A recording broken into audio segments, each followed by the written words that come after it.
Hello, everybody. Welcome back to the Aaron Davies YouTube channel, and welcome back to FC26. More specifically, the Newcastle United career mode. We are finally back.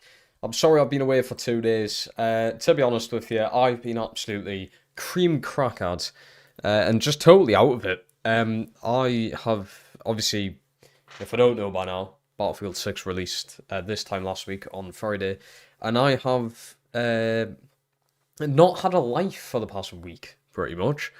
I've absolutely knackered myself from just barely sleeping and playing Battlefield 6 all the time. So I'm hopefully today having a full-on break from that game, and instead I'm playing FIFA for a good few hours, which also probably isn't very good for us, and I should probably just go to sleep. But yeah, Battlefield 6 has been amazing. But it's time to get back on track with this. We've got Manish, Gemma, and Ben in the chat. How we're doing? I know it says 10 p.m. start there. I did have to have tea when I come home from work. I only come home from work like 8:30, so there was no chance I could start at 9 o'clock. There was just no time to do that. Manish saying Captain and Haaland this week and next week. Menu. Not a terrible idea. I'm stuck between Haaland and Salah, but I think I'm just going to Captain Haaland. I know Salah usually does very well against United, but I've got more trust in Haaland at the minute this season because he's just been absolutely insane. But all is good. As you can tell, if the title's updated, by the way, because I've updated it on Streamlabs, but I don't know if it would have on like your lot streams. This is the final of season 2, or it should be. So yeah, we've got a handful of games left to play. I wasn't planning on this being the final. I was planning on tomorrow being the final. But to be honest, with the games we've got left, I can very much likely get through these today. Especially if we get knocked out the Champions League, it leaves us with not very many games. There's not long left to go in the Prem. And then as for the FA Cup, we are, what's that, quarterfinals. So there's really not much to go on. So I may as well try and finish the season today. I mean, if I'm absolutely just done in a few hours' time and I can't continue, then I suppose we'll just continue it tomorrow. But if we go to... Why can't you access the table from there? It's a bit frustrating, isn't it? Go to this. There's only 7 games left.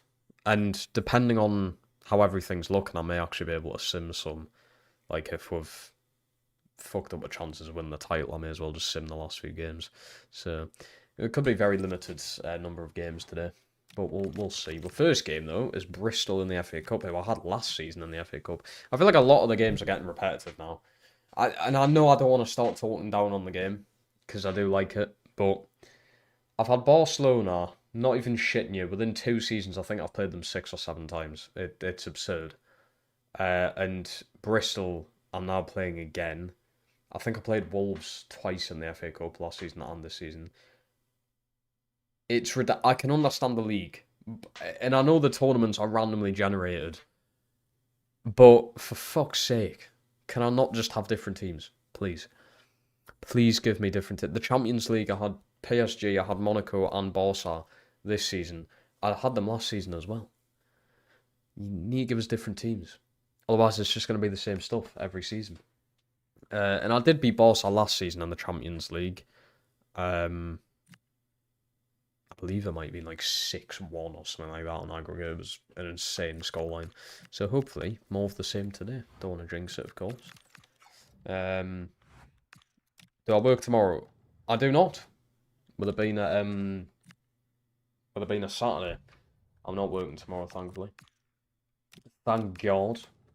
We've got Jeff in here. How we doing, lads? And we've also got Jacob in here. Start to... Ooh.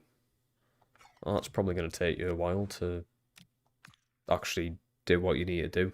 Win trophies, build the team up, build the money up. That's going to be difficult. I'm kind of excited. Obviously, I love this career mode, right? Let's just get my... Is that...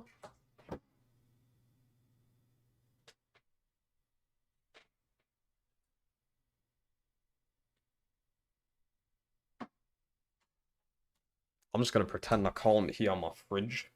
quite loud. If it blows up, it blows up. It will probably kill us. You get to see it on live stream. What was I even talking about? Yeah, I love this career mode, right? But I think the game's really gonna hit us when like I do my next team. Say if it's like a team with very limited funds, not the best starting team, and the league's quite difficult to play in, right? I think the game's really gonna get us there because this. Yeah, it's been difficult at times, but to be honest, I've just kind of been relaxing playing the game, and I don't really want to feel like that. Obviously, games like the Champions League games and stuff are much more of a pain to play in. But yeah, it's been, like I said, I don't want to say easy, but I would imagine I'm going to feel the full force of the AI in the game in whatever career mode is going to be next. We've got AJ24 now, how do?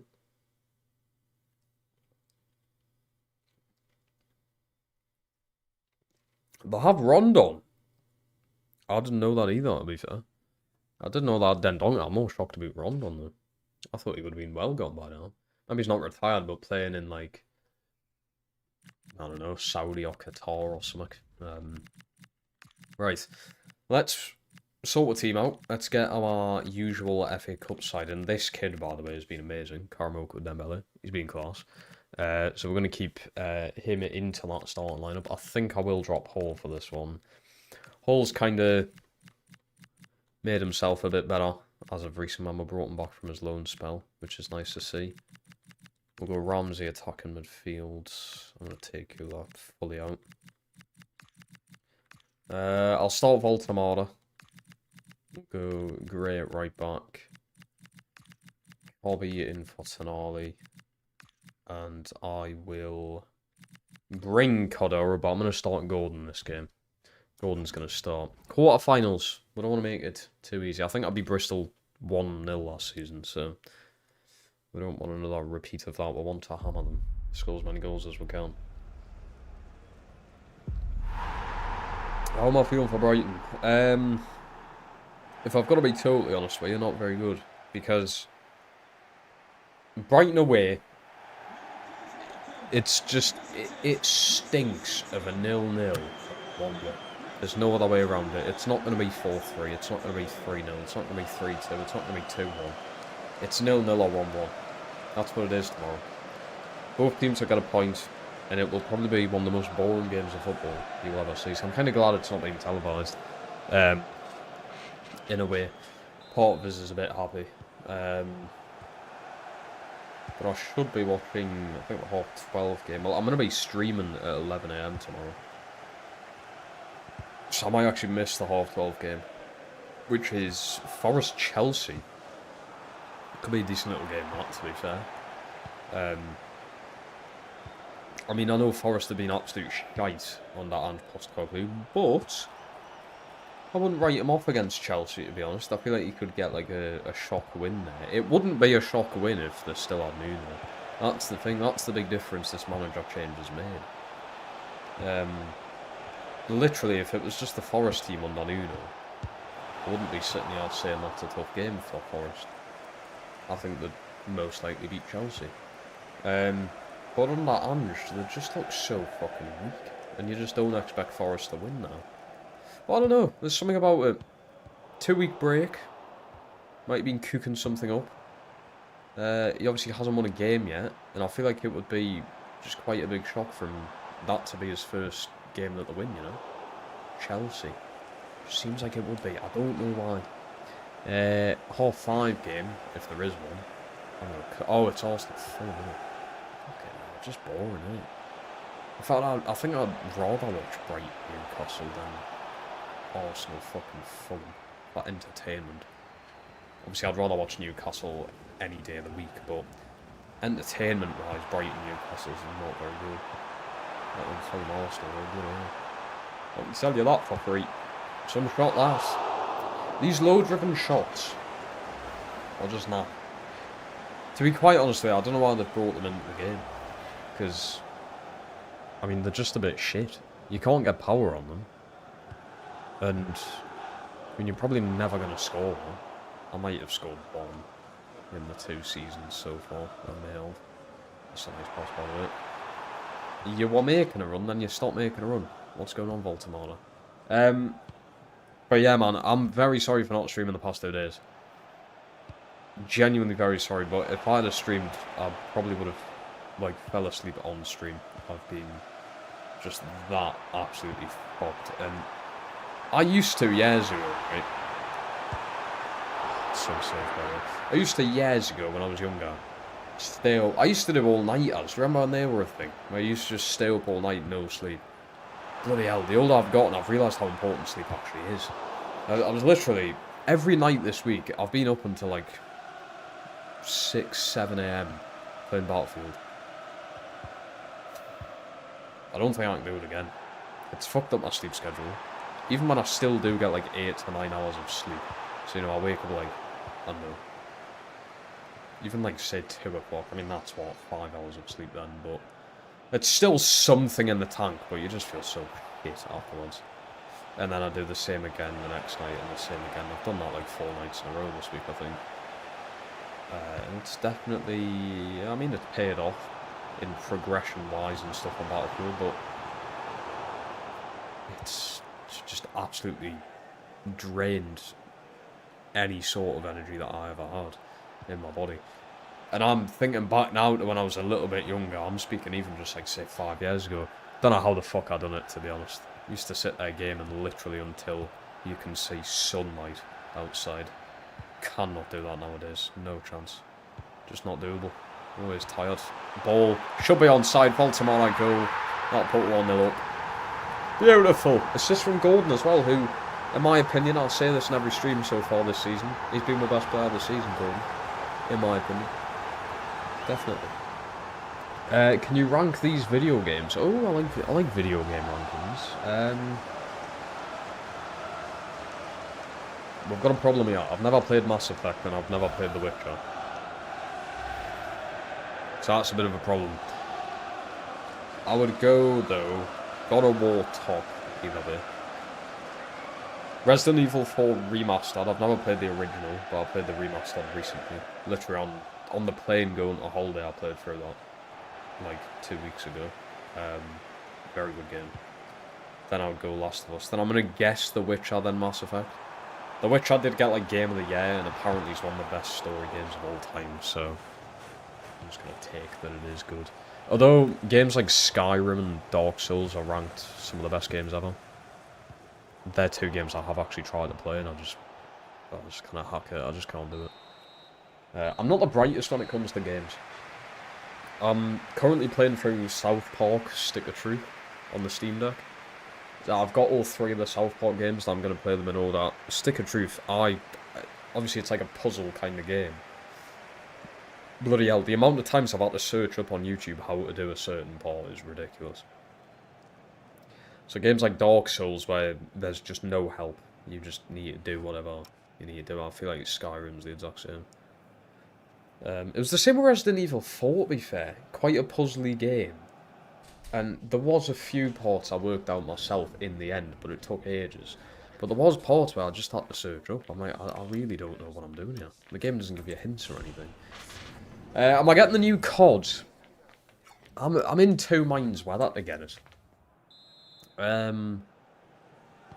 There's part of us that wants it because of the zombies. I'm a big zombies fan, right? I've been playing COD Zombies since World at War. The very first zombies that ever come out, so I'm a huge zombies fan. I just don't want to fall for the nostalgia bait again, like I did with Black Ops 6. I don't want to fall for it. Black Ops 6 Zombies was incredible, by the way. Just the DLCs ruined it because they were so shit. But the 2 maps that come out with that, Liberty Falls and Terminus, I believe they were. I actually live streamed on the channel when that game came out because the zombies were so good. I'm not sure about Black Ops 7. But I will most likely fall for it again. Everyone does. Everyone's like, oh, I'm not getting COD this year, it's ruined. You end up getting COD. It's the same with FIFA. Everyone's like, oh, I'm not getting FIFA this year. I think for me, I'll probably always get FIFA because I live stream it on YouTube. I never play this game in my spare time, by the way. Literally don't. I tried starting an Athletic Madrid career, and I just haven't played it in like 4 weeks. because I just don't play it in my spare time. Simple as. I will say though, FC25 was very close to being the end for me. I think if this was like FC25, I wouldn't have got it, and I wouldn't be sitting here playing it right now. So CODs we had, I think multiplayer wise, no. If I was a multiplayer player and I never play zombies, I would not get Black Ops 7. The only thing that's tempting us is the zombies, because obviously I've got my multiplayer game for the next few years, Battlefield 6. Battlefield 6, the multiplayer is amazing. It's frustrating at times, but I'm really enjoying it. It's fun. That's my multiplayer game sorted. I'm not asked to be Black Ops 7 multiplayer. Obviously, Battlefield, you don't have zombies, do you? So, the only reason I'd get Black Ops 7 is for zombies, but paying, what, 70 quid just to play zombies, and it might be shite. There's a high chance it's going to be shite. I don't think it's worth it, to be honest. I really don't. I've spent so much on games recently, it's insane. The thing is, I went from having no games to play to at this point, like, I now don't have time to play all the games that I've got. Like, so on the PlayStation, I've got Battlefield 6. That's pretty much it. Obviously, only one game. But I've got a Steam Deck, and I just keep buying games. You see great offers. Like, I recently bought the Uncharted Collection. You get 5 games, I think it is. Uncharted 1, 2, 3, 4, and then Lost Legacy. And it was like 12 quid. 12 quid for 5 full entire story games is insane value. So yeah, in the past like 2 months, I think I've bought like 10 games on Steam. And I've only actually played through like 3 or 4 games already. I've still got like 5 or 6 games that haven't even been touched. So I've still got all them to play through. I went from not having enough games to just, I can't even fit all these games in now. What about car? Ooh. Mercedes, BMW, Tesla. I think out of them, I would go, for me personally, Porsche top. One of my dream cars is a Porsche 911 GT3 RS or whatever they're called. You'll know what one of them is, I would imagine, if you're a car person. That's one of my dream cars, so I'm going to go Porsche.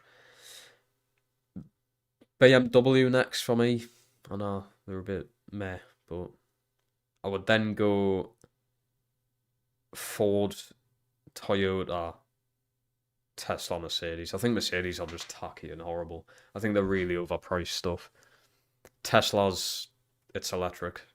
I do actually like Tesla. If I was getting an electric car, it would be a Tesla. But fuck electric cars. Terrible. But Mercedes are even worse. Obviously, realistically, out of them, a Ford or a Toyota, probably the most affordable ones there. But favourites, Porsche has to be thought. Porsche make some unbelievable cars with some unbelievable engines in them. And they go very fast. GT3 RS, for instance, it's absolutely fucking rapid. It's a joke. Right, we're going to make shitloads of subs. Because we can. Take Bruno off. We've got Lennon here, how we doing? We've also got Richie Rich. How do we do on this Friday night? Also, I'm absolutely fuming, right? My Bob has been on holiday for like 4 weeks. If you can't tell, by the way. You know, usually I'm... Oh my god, as Sulas goes... Oh, he's off. How late did the goal last? You know, usually I've got like... I usually keep on top of my hair. Usually keep it trimmed. Bob has been on holiday for literally like a month. The last haircut I had was the day before I went on holiday, which was the 23rd of September. It's 4 weeks on Monday since I last had my haircut. And the fucker's still away. I went down today. I mean, it's only like 5 minutes down the road, but... I went down today and he's just still not there. I have got a trainee in, but I mean, yeah, I'm obviously no offence to the trainee, you've got to start from somewhere, but I would rather the person who's been cutting my hair for like nearly a decade do my hair. That's on fucking holiday. Everyone deserves a holiday, but fuck me, 4 weeks. Ridiculous. We've got Hugh in here, and our match day is upon us. The whole time yesterday. I didn't see the Huddersfield game, but I saw the the highlight title saying like late equaliser or something like that. And they win out as one of them. Big block from Jelch in there, by the way. Been pretty good lately.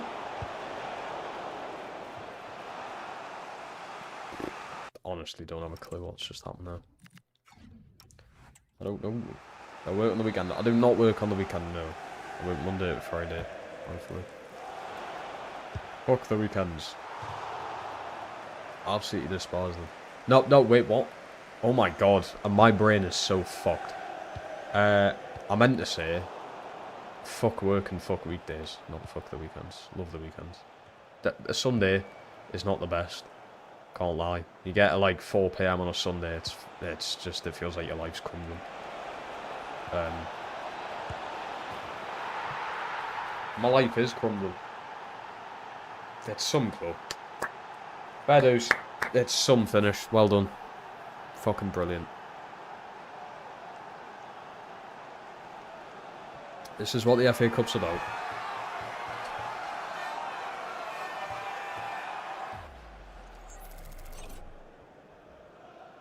Oh, some goal and all. Oh yeah, the ball just goes through his legs, by the way.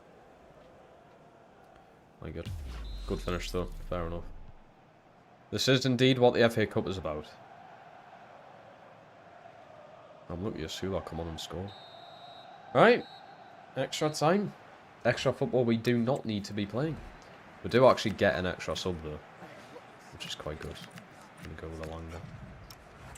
Because we do have Barcelona after this. Obviously not ideal. Pushing my players to their limits. Glad I've rested Tenali and players like that. Nice part of that. Great. Trying to get a little 1-2 off. Didn't work. What a goal from Alanga. He's literally just come on the pitch. 2-1. The issue is now, it's not fucking golden goal, is it? So we've got to play an entire, like, 30 minutes of football. What a pass from Joe Linton, that is. Lovely left-footed finish from Alanga. He's been so good this season. The assist numbers are right down for him, but he's scored double the amount of goals he did last season already. That's some finish. Off the post now. Some goal. Just come off. Look at the two subs, man. Sula and Alanga on the score sheet. Some players. Some fucking players. Oh, you know what I also want to rant about? Because I just feel like ranting today. Why not? Blow the steam off from the entire week of stress. Got a Mackey's today. Because I was like, you know what? Pretty hungry, huh? Can't really be arsed to cook food. So I'm just going to order some food. Mackey's. Tell me why it costs like 13 quid for 20 chicken nuggets and chips. What a fucked up country are we living in?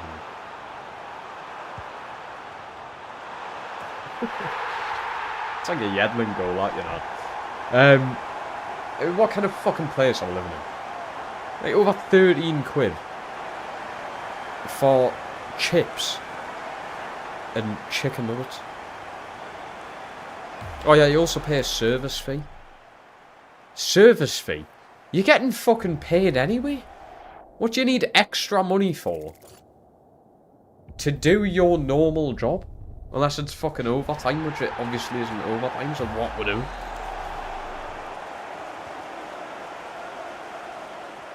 £20 chicken nuggets is 8, where I'm from. And large fries, £3.11 or £3.12. So that's what, 11 quid? I had a service fee of like £2. Delivery fee was like £3. So I spent like over 15 quid.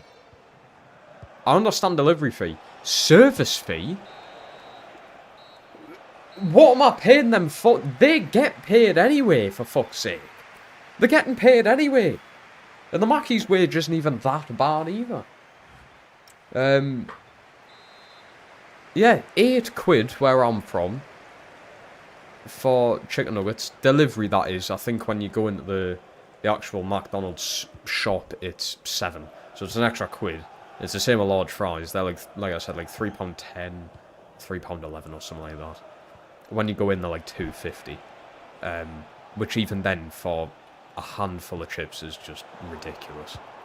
I think even the price for chicken nuggets is daft. 20 and it's £8. The service fee is the thing that pissed me off the most, though.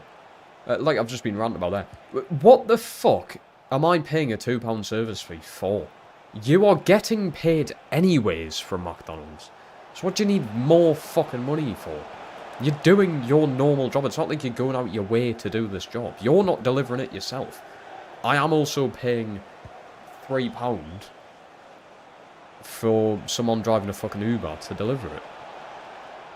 Just baffled me, it really did. And it's kind of put us off from... It's kind of putting us off from getting another Mackey's, to be honest. I can sort of justify Domino's prices now, and I know that sounds insane, because Domino's is notoriously expensive.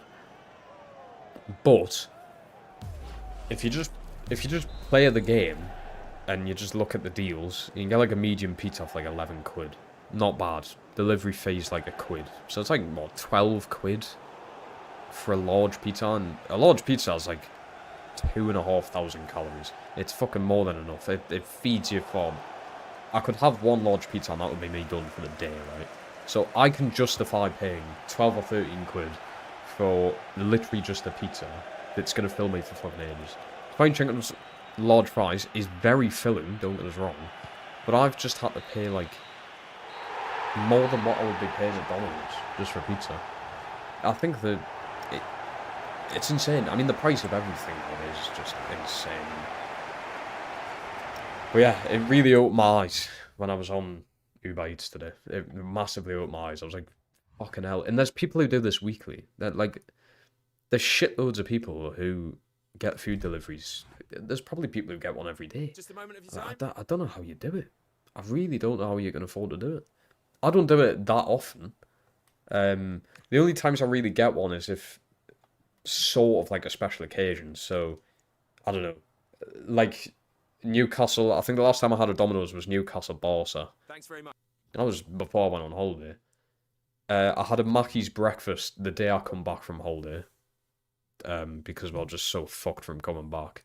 I had to get something ordered. And then I got one the day because I'm running on like 2 hours sleep because of playing Battlefield all night. I was like, yeah, I may as well just get one. But yeah, the prices are just insane. 3 was starting at 10. That was sort of like an estimate, mate. Sort of. I should have said starting around 10. Sorry about that. For Uber, the service fee supposedly is a percentage of that fee helps cover the cost of operating the platform such as development. Really? Customer service, they say. The customer service is shit. There's sometimes, like, my order has been wrong. I've obviously went on the thing and... There's sometimes I haven't even been refunded. They just say, oh yeah, there's nothing we can do. Oh, well, you could just refund the money, but... You know, these things are so quick to take your money, but it takes so long to then give you money back. It's mental. It's mental how this entire country works. Bearing in mind, this country, it's just a small island. It's like 800 mile from the top to bottom. And it's somehow a massive headache to run. I really don't understand how. It should be pretty straightforward to run a country of this size, but it just isn't.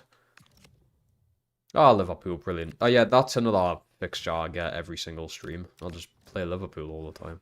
I literally think it's every stream I've played Liverpool. Not even shitting. The fee is for the app, by the way, not the restaurant you've ordered from.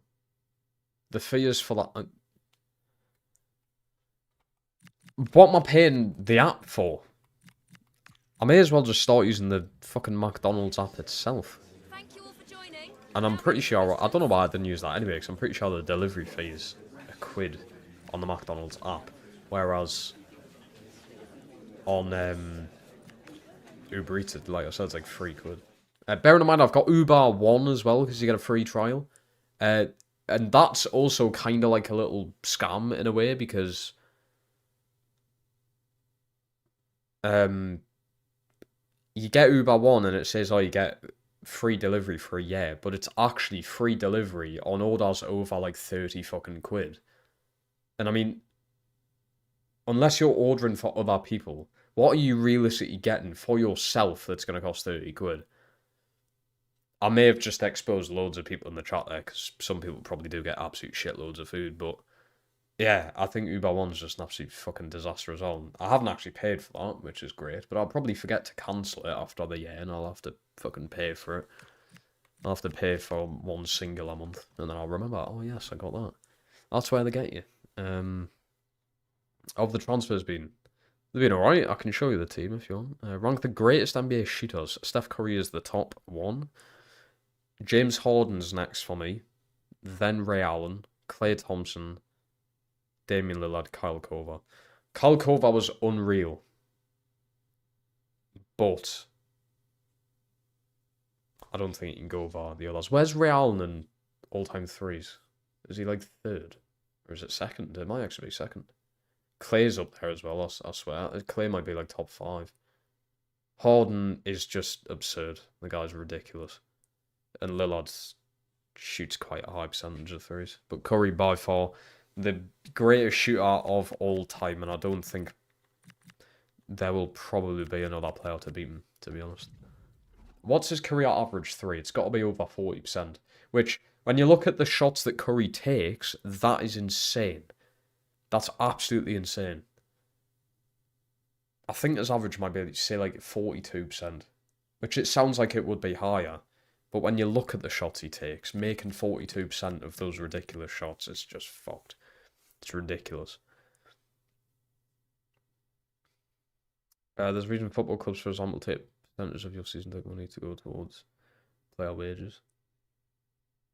There's no way the bigger teams do that, surely. I wouldn't have thought. You'll tell me part of Newcastle United season tickets go to player. I doubt it. I would imagine for, say, like Wigan, for instance, it would, but surely not the very rich, like the already very rich teams. Newcastle United could probably run without the season ticket prices, to be fair. What rating's Chelsea? 77 at the minute. I forgot what rating he was when I brought him in. Like 74, maybe? Can't really remember off the top of my head. This is currently how the team's looking. It's not terrible. We've got Bradley in. We've got... oh yeah, I've got Diouf in. Kobe Manu. We've got Ole Goulart. Karamoko Dembele. Archie Gray. Benitez in as well. We've actually made a lot of signings, in all fairness. A lot. Right, we're going to go Ole Goulart to start.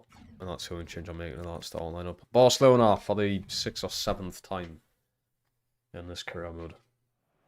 But yeah, just...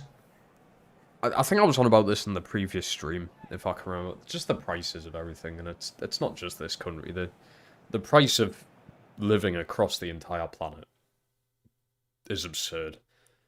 I think it's ridiculous. I mean, like, I went to Fuerteventura 2-3 weeks ago now. And I understand it's sort of like a separate island, so I suppose important things, you know, that's going to buff the price a lot. But for a single Mars bar in Fuerteventura, it worked out at like £3 Great British pounds. It's like £1.80 here for a Mars bar, which is insane, by the way. Mars bars used to be like 70 pence. It's like 180 now. It's double that in Fuerteventura.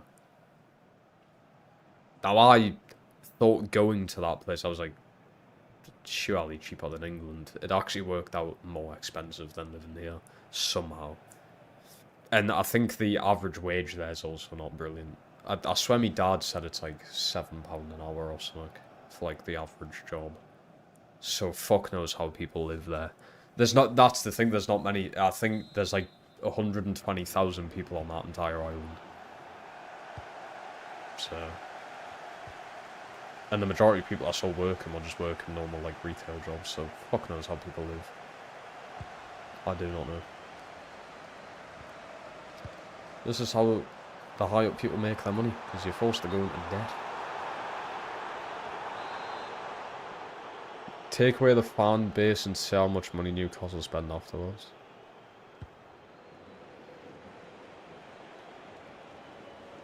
Well, yeah, if you take away the fan base, I doubt they would spend anything, because what you spend the money for, no one's going to see and appreciate the money that you spend.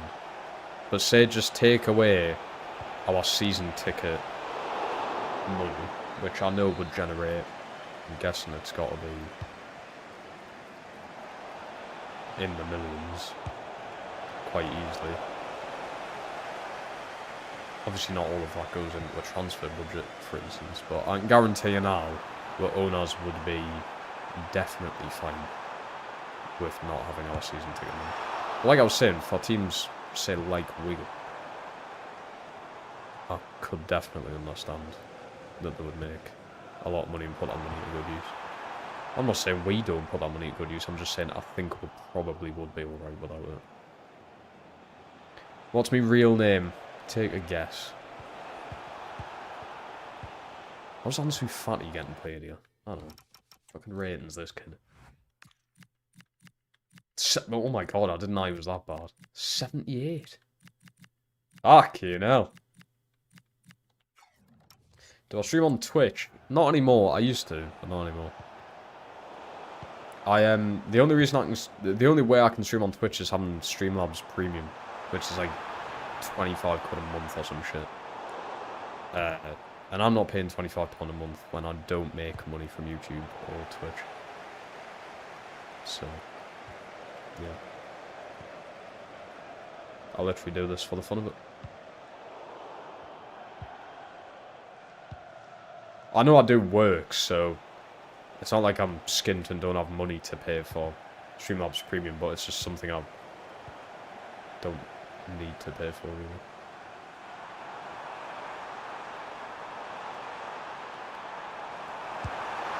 Oh my fucking god, how am I not getting down the follow-up? AJ24 last one, ranking best athletes. Ooh, now, see, there's a big issue here, because obviously with us not being like a golf fan or a tennis fan or anything, I'm going to be a bit biased towards like the basketball players and the football players. But I'm going to say like genuinely how I think, yeah, right? The best...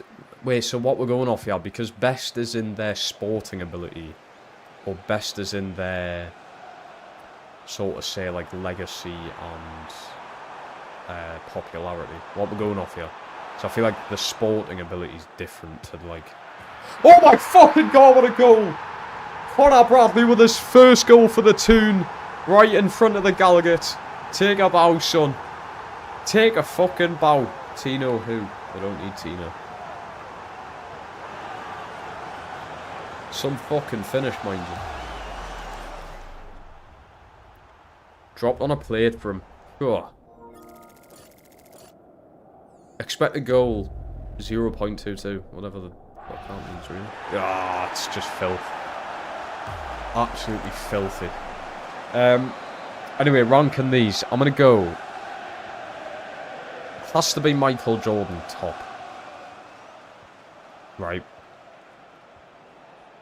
Ridiculous player. Literally. Oh my god, I love you, Joe.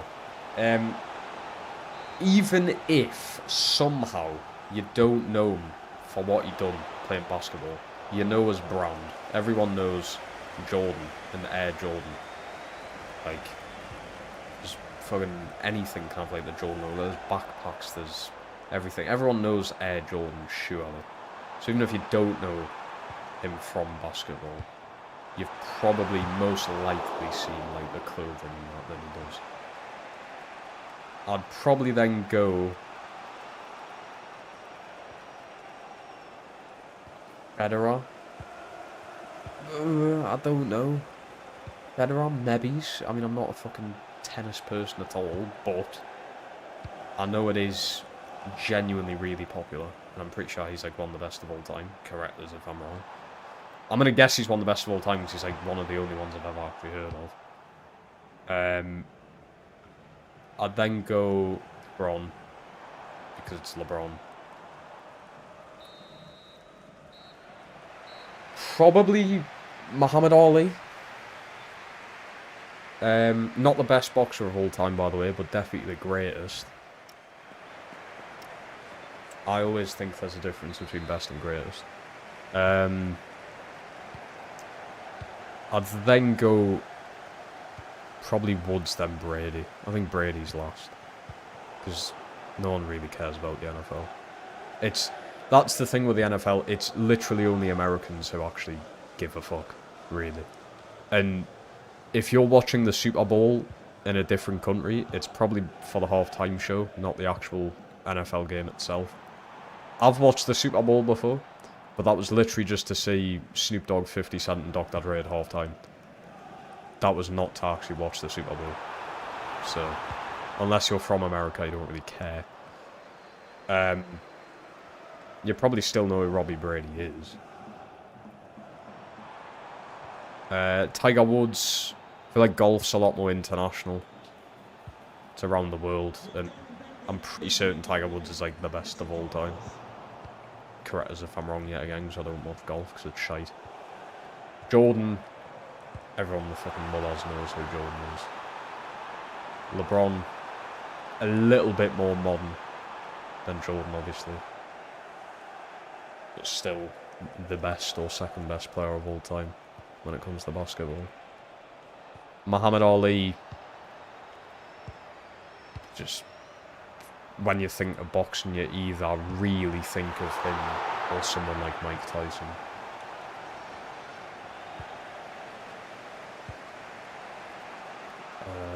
What are the others? I said Robbie Brady, didn't I? Decent winger him, or left back now. Might say Tom Brady. It's because I'm playing a fucking football game, isn't it? I should be forced into signing Robbie Brady now. I don't know if he still plays football, actually. Fuck me, we're so bad defensively today. What were the other ones? Yeah, Federer, I'm guessing he's like the best tennis player of all time. Yeah. The reason Tom Brady is at the bottom there is, like I said, NFL is just solely American. No one actually fucking cares outside of America. Like, who actually cares? Oh, the Patriots are playing in the Super Bowl this year. I literally don't care. I just couldn't care less. It's a worse rugby at the end of the day. You literally have to wear armour. Because these are just a bit pathetic. I wouldn't obviously say this to a 6'5", 300-pound quarterback or whatever they are to his face. But yeah, that's what it is. It's just a worse rugby. I would even rank rugby above NFL. But I know obviously Tom Brady, I think, has the most Super Bowls of all time or something like that. But yeah, literally, if you're outside of America, say, like literally me, for instance, you only watch the Super Bowl for the halftime show. If it's a good one. If it's got like fucking Taylor Swift on it, then no one's watching it. But like I said, I think it was like 2 or 3 years ago we had 50 Cent and Snoop Dogg on that. It was a really good show. And that's the only reason I watched it. I think last year was Kendrick Lamar on it, which was shit. For being Kendrick Lamar, it was really poor. I think Kendrick Lamar live is just generally quite bad. I remember watching a video of him doing it in England, a live show, and it was just hilarious. It's terrible. Imagine if the Prem had someone like AJ Tracy performing at halftime and random matches. Exactly. It's just, it literally all, I mean, American sports in general is just advertisement. That's literally all it is. You have halftime shows and you have an advert pop up every fucking 2 seconds on the screen. It's absurd. Well, that's what it is. That's how they make their money at the end of the day, I suppose. Djokovic is the most decorated player in tennis history, big time. Fair enough. I have heard of him as well. I've heard of Djokovic, Federer, Murray. I always thought growing up Murray was like the best of all time, because it was like the only one I've heard of with him being British. I couldn't name you any other tennis players after that. I really couldn't. And there's that woman one. I think she's American. She might be retired by now. There's the woman one, but like I said, I'm just calling her the woman one because I don't know her fucking name. But I'm pretty sure she's like the best women's tennis player of all time. Yet again, tennis is just like... Tennis is a better golf. Golf is like the lowest of fucking low when it comes to sports. But tennis is very close to it. It's just... I just don't... I understand how it works and how the scoring works, but I just... It's just shit. I mean, you can genuinely... Some of the games go on for like fucking 10 hours. How can you be honest? How can you be honest? After quite a shit game of football, I'm done after like 60 to 70 minutes. I'm like, fucking hell, can this just end? I couldn't bear watching tennis for hours on end. Parents love watching the weekends half-time show. I didn't even know he'd done one, actually. But that's what I mean. So, like, your parents, right, watch his half-time show, which is, like, the NFL Super Bowl half-time show, the biggest game in the NFL. But they're not watching it for the NFL. They're watching it for the half-time show because the weekend was on it. Do you know what I mean? It's literally only Americans who actually care about the NFL. I mean, at the end of the day, it is an American sport. It's not... They haven't got professional leagues in other countries. I'm certain. I could be massively wrong there. But I'm pretty sure there's not professional NFL leagues in any other countries. Whereas, like, basketball, yes, it is American. Well, the NBA is American. And that's obviously the most popular league in the world. But basketball's quite widely spread, especially in Europe now as well. It's massively grown in Europe, actually. And I believe, it's like one of the actually only good things the current UK government have done. They've put like quite a few £1 million into the development of basketball within the country. And we've now got, they're playing some NBA games in this country next year, or 2027, in Manchester and London, I believe. I forgot what the games were, but I think they're shit teams. It's like the Nets versus the Grizzlies or something, but still, the fact that we have that opportunity now because of investments, class. It was cool enough going to see USA versus, who was it? Shit. Oh, I forgot. I watched last summer USA men's team versus an African team in the O2 in London last year. That was such a good experience. Like, to see these players I was brought up watching, like LeBron, Kevin Durant, Steph Curry, like these big names, seeing them in person was just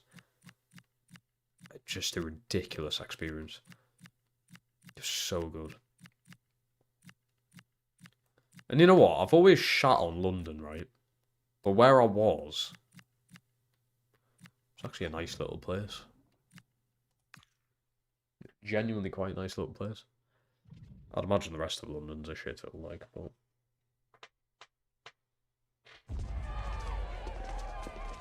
But yes, I love debates and all that shit to do with sports, and I like hearing other people's opinions, and obviously if it's an opinion you can't really be wrong unless it is literally factually wrong.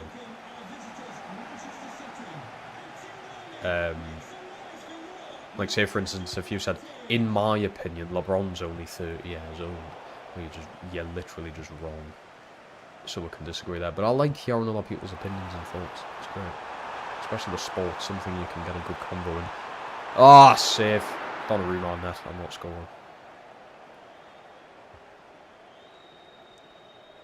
Best singers.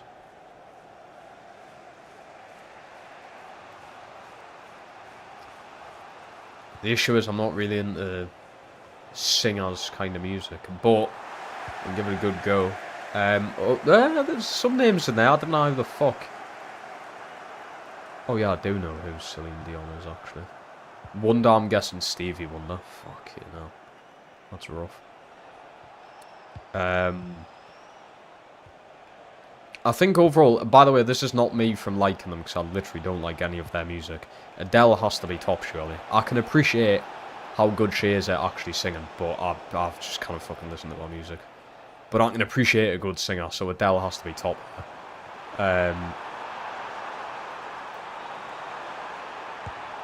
Oh my fucking god.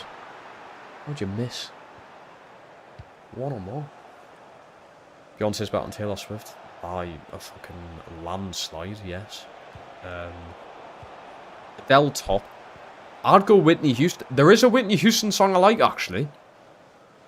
What's it called? I don't know the name of it. I think it's one of our most popular songs. There is a Whitney Houston song I like. I can jam to it, to be fair. I'd go Whitney Houston second. I'm then probably going to go Beyonce, Celine Dion, then I believe Stevie Wonder has to be fucking bottom. Because of reasons.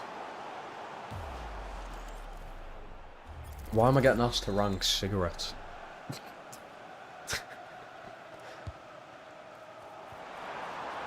I don't even know what the fuck Silk Cult is. I've hit the fucking Woodwork FC. Back into the game, but it doesn't matter. Big Joe. Strength coming into play there. Love it, son. I've heard all the other. I don't know what the fuck Silk Cut is. Mark's in, I've just seen that Conor Bradley. Banger. Do I vape? I don't vape, no. I breathe oxygen.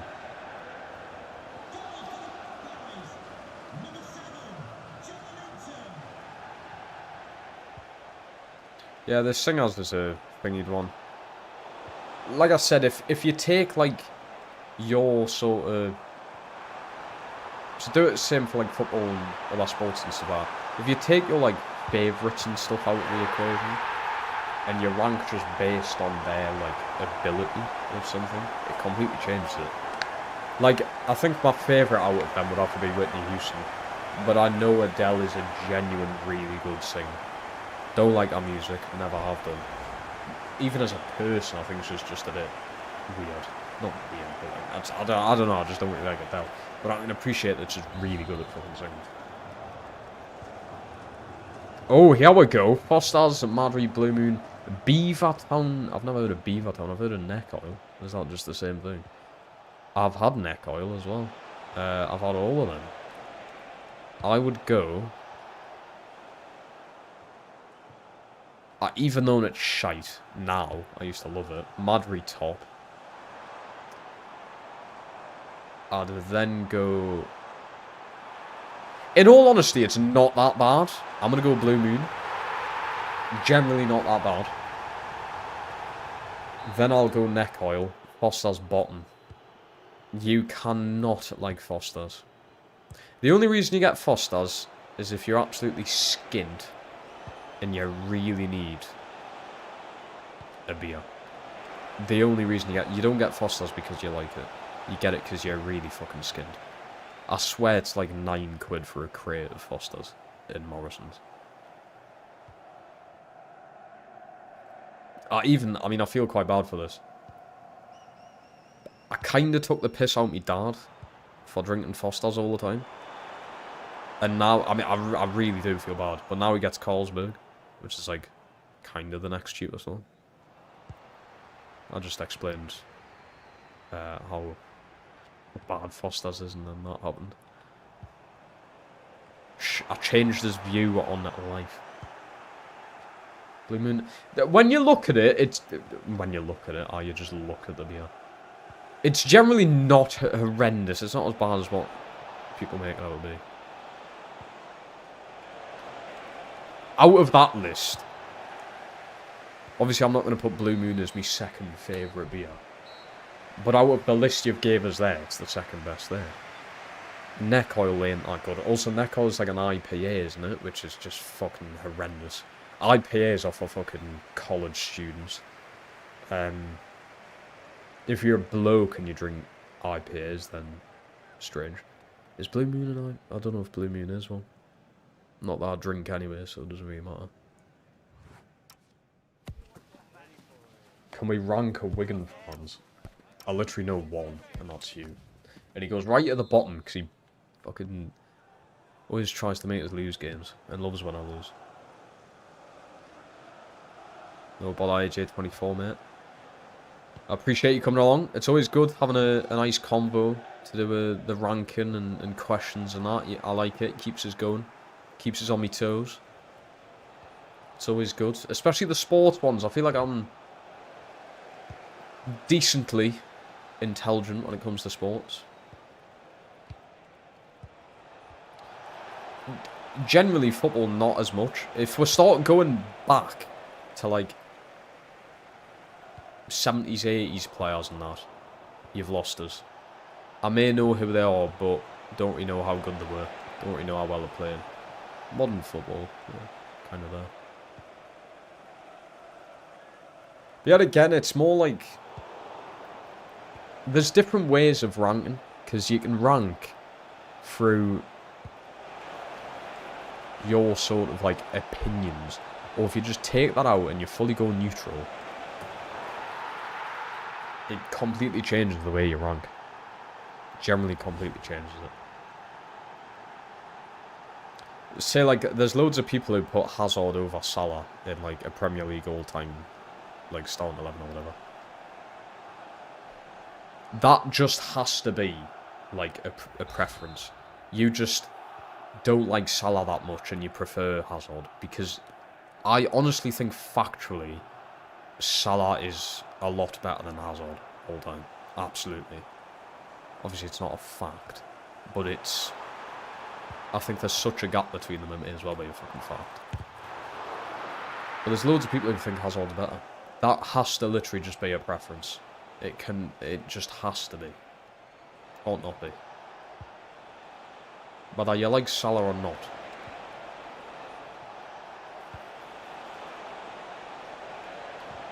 Love that Bradley, mate. Don't like that as much. Rank these in order. Tub Junction, BR Killer. Oh, Jesus. Well, I've never been in Powerhouse. Never will be. I'm going to guess... Actually, no. Tub Palace goes at the bottom. I would rather go to Powerhouse than Tub Palace. BR Keller than the Junction. Tub at the bottom. Powerhouse, BR Keller, Junction. BR Keller, you can't breathe in. Tub, horrendous music. You also can't breathe in. Also just really trampy and chavvy. Powerhouse is like the gay scene. So obviously can't say that I've ever been there. I'm digging myself a hole here. BR Keller, like I said, you just can't fucking breathe and you can't move, and it takes you about half an hour to actually get a drink. They also make you stand on tables. What if I just don't want to, but you're kind of forced to? The Junction's an actual pub, and pubs are so much better than clubs. So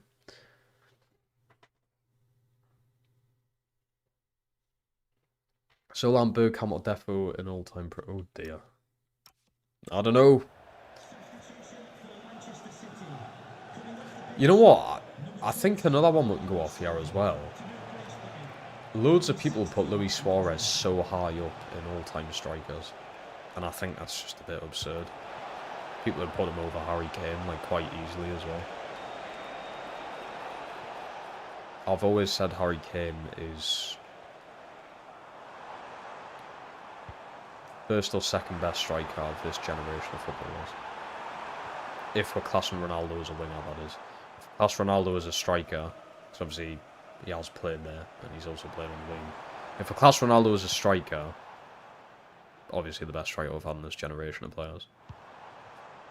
But I think if we class him as a winger, it's got to be Lewandowski or Kane. Could you throw Benzema on there? I don't know. He does have a Ballon d'Or, in all fairness.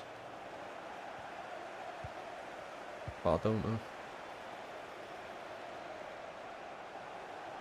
Please fuck off. Yeah, get into an ollie, son.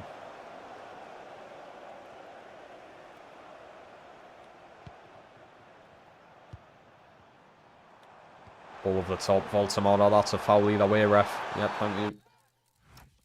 7 loads of football in that period, 80s, 90s. Yeah, but you never hear of anyone put Zola Bergkamp in the all-time 11, do you?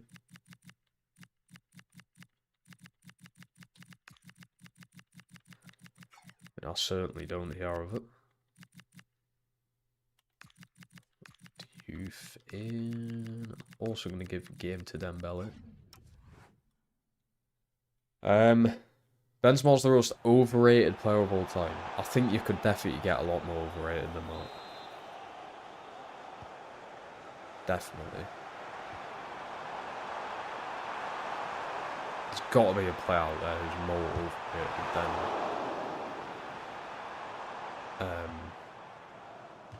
than Benzema. You know, I can start off. I know it's a completely different position than that. Mesut Ozil, honestly, I've stuck by this for years. I honestly think Mesut Ozil is massively overrated. You know what it is? I think any fucking Arsenal player is. I really do. The only player I can really give credit where credit is due from Arsenal's all-time fucking team, probably Thierry Henry. So I think that Donnarumma's daft, isn't he? Let's not forget the fact he's a man. He is actually, yeah. He is. You're not wrong. Ultimately, Donnarumma's daft. I'm signing him. He's Manic Pope replacement. I hate the guy, but he's a fucking quality goalkeeper. Oh man. You might actually get man of the match here. Oh my god!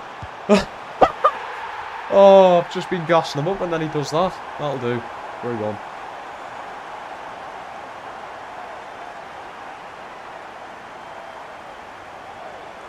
They're both in the Premier League Hall of Fame. Yeah, I suppose they are. I swear isn't like Gary Neville in the Hall of Fame or something. Or was at least nominated. Yeah, actually, if we're going off overrated players, I reckon Gary Neville has to be there. Everyone bangs on about if we're doing like an all-time 11 Prem team, Gary Neville's the right back. In what fucking world is he the best right back the Premier League's ever seen? In what world? Benzema multiple UCL winner, yes. Also has a Ballon d'Or, I suppose. Also just scored shit tons of goals. I swear he's got like more goals than appearances or something for Real Madrid. Or it's pretty close. It's pretty close to it. Same with Ronaldo, isn't it? I swear he's got more goals than appearances. Right. Pretty straightforward-ish win there. Alanga 2 assists. Assist numbers are going up for him. Voltemora 2 goals. We'll take it. Powerline, hello Shan. How we doing? You got bored of your Palace career? That's no good. Just a couple of questions for you. That's no good at all. Ryan Giggs. Oh yeah, absolutely. I'm with you on that one. To be fair, the assist numbers are crazy. No more. But, yeah, I can thingy with... You know what it is? I think a lot of them sort of like all-time teams are overrated. Seriously, I do. Come at us for it. I think the Arsenal, you know, like the whole... I mean, to go Invincible's mental, don't get us wrong. But can you name me the starting 11 that went Invincible? Can you actually name me the starting 11? Because all you seem to hear about is Thierry Henry and Vieira. They're like the only 2 players you seem to hear about from that team. And then obviously Arsene Wenger, the manager. Manchester United, for instance. I can appreciate Wayne Rooney. I don't like him as a person. I think he's a bellend. But he was a pretty good footballer. Ferdinand, massively overrated. There you see. There you go. You put Ferdinand. We can both agree with that. Ferdinand, fucking ridiculously overrated, I personally think. Especially the price he went for back then as well. Thanks, we're now ready to take your questions. Who else from that? Vidic. I stand by this. I just do not see it with Vidic. I just don't. Oh yeah, serial winner. Yeah, so was all of the other fucking players in that team. So was all the other players in that team. They were all serial winners as well. Oh, he was a really good tackler. Like, he had really hard tackles. So did fucking Ryan Shawcross or whatever his fucking name is. He had hard tackles and looked as hard as fuck on the pitch. He's not better than Vidic, is he? I've always stood by the Vidic. Yeah, just people say he's better than Van Dijk. People say he's the best centre back the Prem's ever seen. Just no. He's up there, don't get us wrong. He's probably second or third. But Van Dijk's the best. I don't care what anyone says. Van Dijk's the best centre-back of all time in football, I think, personally. Don't get us wrong, never seen Maldini play. Never seen him. I've seen highlights. That's about it with Maldini. I didn't sit there fucking watching him because I wasn't alive. Company, yep. Company, David Silva, yep. I can agree. Moussa Dembele. You've got to give him a round of applause for this. You've got to. Moussa Dembele, thank fuck someone had to say it. Because fuck me. Everyone's banging on, oh, he was so skillful in the midfield. The guy was a wank. I'm sorry, like. Oh, he could dribble the ball pretty well. Fucking whoop-de-doo. So can Matt Ritchie, for fuck's sake. He can use the ball pretty well at his feet. Doesn't mean he's really good all of a sudden. What the fuck did Moussa Dembele do to become this highly rated? Van der Sar, slightly agree with it. I mean, he was good. That's 5 of the 11 named. And which one... How many of them are actual good fucking players? Let's be real here. Let's list all of the actual good players in the starting 11. You'd probably just go Henry, Vieira, maybe Adams, potentially. You've got to give something to the defence, because they literally didn't lose a single game, so I suppose you've got to give something there. But yeah, I stand by it. There's a lot of things I stand by for when it comes to my football opinions. And listing off some of my more powerful ones are like Vidic, not as good as what people make him out to be. Absolutely nowhere near it. Luis Suarez not being as good as what people make him out to be. I can appreciate ridiculously good goal scorer. Really good in his Barca days. Wasn't in the Premier League long enough for me. Obviously was really good at Liverpool when he was there. Just not long enough. At Barcelona, he played with the likes of fucking Messi and Neymar. What do you expect him to do? Obviously, he's going to score goals there, isn't he? Hasn't really done anything internationally. I know Uruguay have never been massively good at football, but...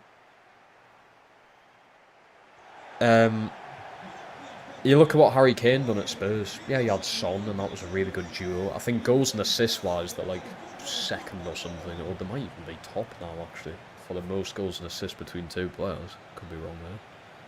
They're definitely up there. And he done it in a Spurs team. Yeah, he never won a trophy with them. Come very close to it, though. And now he's also doing it. I mean, he's done it on the international level. He's now England's top goal scorer of all time. And you can list off some serious names that we've had in the past for England. And he's beaten them for goals scored. Alan Shearer, Lineker, Wright, Barnes, if you really want to put him in there. Pretty sure he had a decent record in England.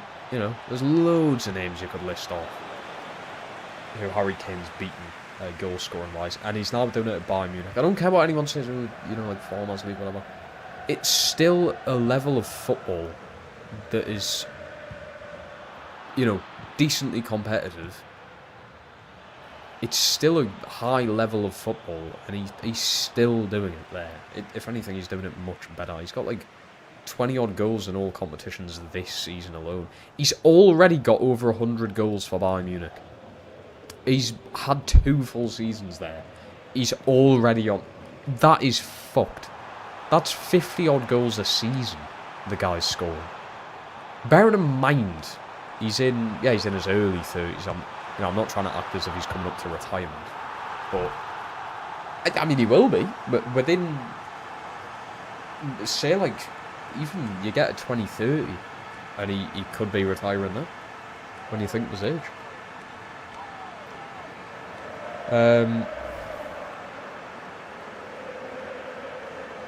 Wasn't Fabregas in the Invincible 11? Was Fabregas there? Surely not. Surely not. Andy Cole's most underrated Premier League player? Nah, I don't think most underrated, Because I think he's quite fairly rated. I think Andy Cole's fairly rated, definitely.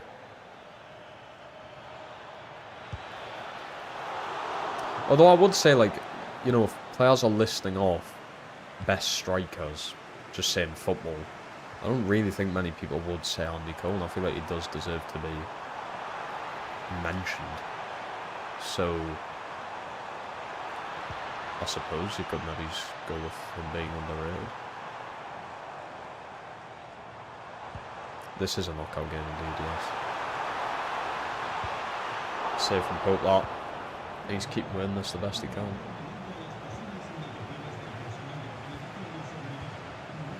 Well, Alanga pulls something out of your heart. Yeah, we go. Bradley through. Alanga's in. He's been on fire this episode. Alanga! Gordon! Yes! Well in. Equaliser. I meant to go and get the ball there, but he didn't. Wow. We're lucky there. Very lucky.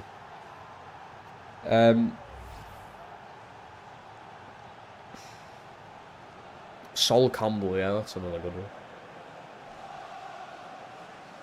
I swear Sol Campbell's also just a bit of a prick, like as a person. It's like Wayne Rooney. I can get behind Rooney was a good player.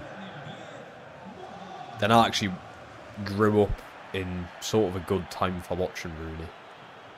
He was in like his prime Manchester United days when I started properly watching football. So I can appreciate how good Rooney was in all fairness. But I think as a person, he's an absolute bellend. Well, he's Scouse, so it kind of makes sense. Every bit of offence to Scouse people there, and I mean it. Turn from Tonali, that.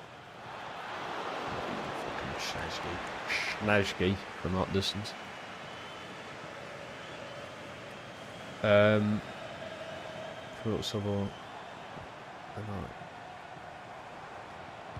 But yet again, you never... I mean, I don't at least. You never think of those players when it comes to the invincible team. We'll just talk about this invincible team. And... I mean, the main man you'd look at's Thierry Henry, of course. Then you'd go to Vieira being the captain. Adams, I suppose. You just never think of the other players. I just think it is a... Don't get us wrong, it's a fucked thing to do. To just simply not lose a game is insane. But it's not as if it's never been close to being done before. Like, yeah, it's only ever been done by Arsenal, but there's been teams that have been close. I think Liverpool, 6 years ago or something, only lost one game in the season. And I swear that might have been to Manchester City, so, like, you know, that was in prime Pep City. Oh, they're fucked, yeah. Jesus. Herman Lopez tearing us anymore, so... I was able to appreciate the past 34 years that I saw of Rooney's England career was still good for us. Yeah.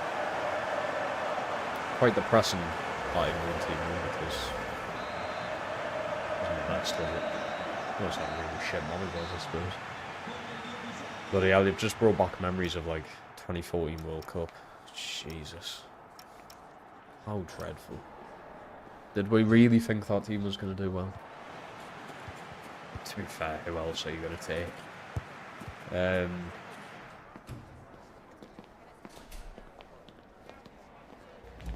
Dennis Bergkamp, yeah, I suppose you can have them in there.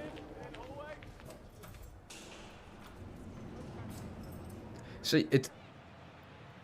Like I said, I can appreciate and realise going unbeaten in 38 games is insane, right? Like, it's literally been done once before in the Premier League. But it's not exactly, like, something that's got a massive gap between it. Like I said, City, for years, obviously not so much the past few seasons, but they've only ever really lost, say, like, between 2-5 games, maybe like that, like, something like that.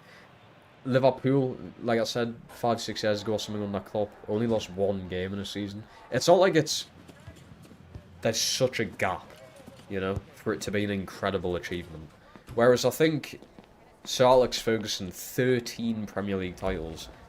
Who's the closest at the minute to 13 titles? It has to be City, hasn't it? And City have, what, 6, 7? I'm not even saying that as the meme, so don't fucking thingy.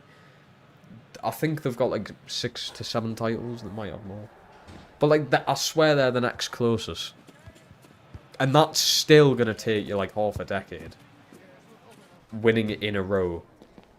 To be able to get to what that Manchester United team did. And I still think the United team was overrated, but that's just me. I remember that game. Was it against America? I swear it was Callum Wilson's debut for England, wasn't it? Could be wrong there. Pep's second for most titles, yeah. But if Pep's the next closest, and that's only happened recently, like he's won all his titles recently in the past decade, that just shows how mental 13 Premier League titles is. So you get where I'm coming from here. Arsenal, invincible, yeah, crazy.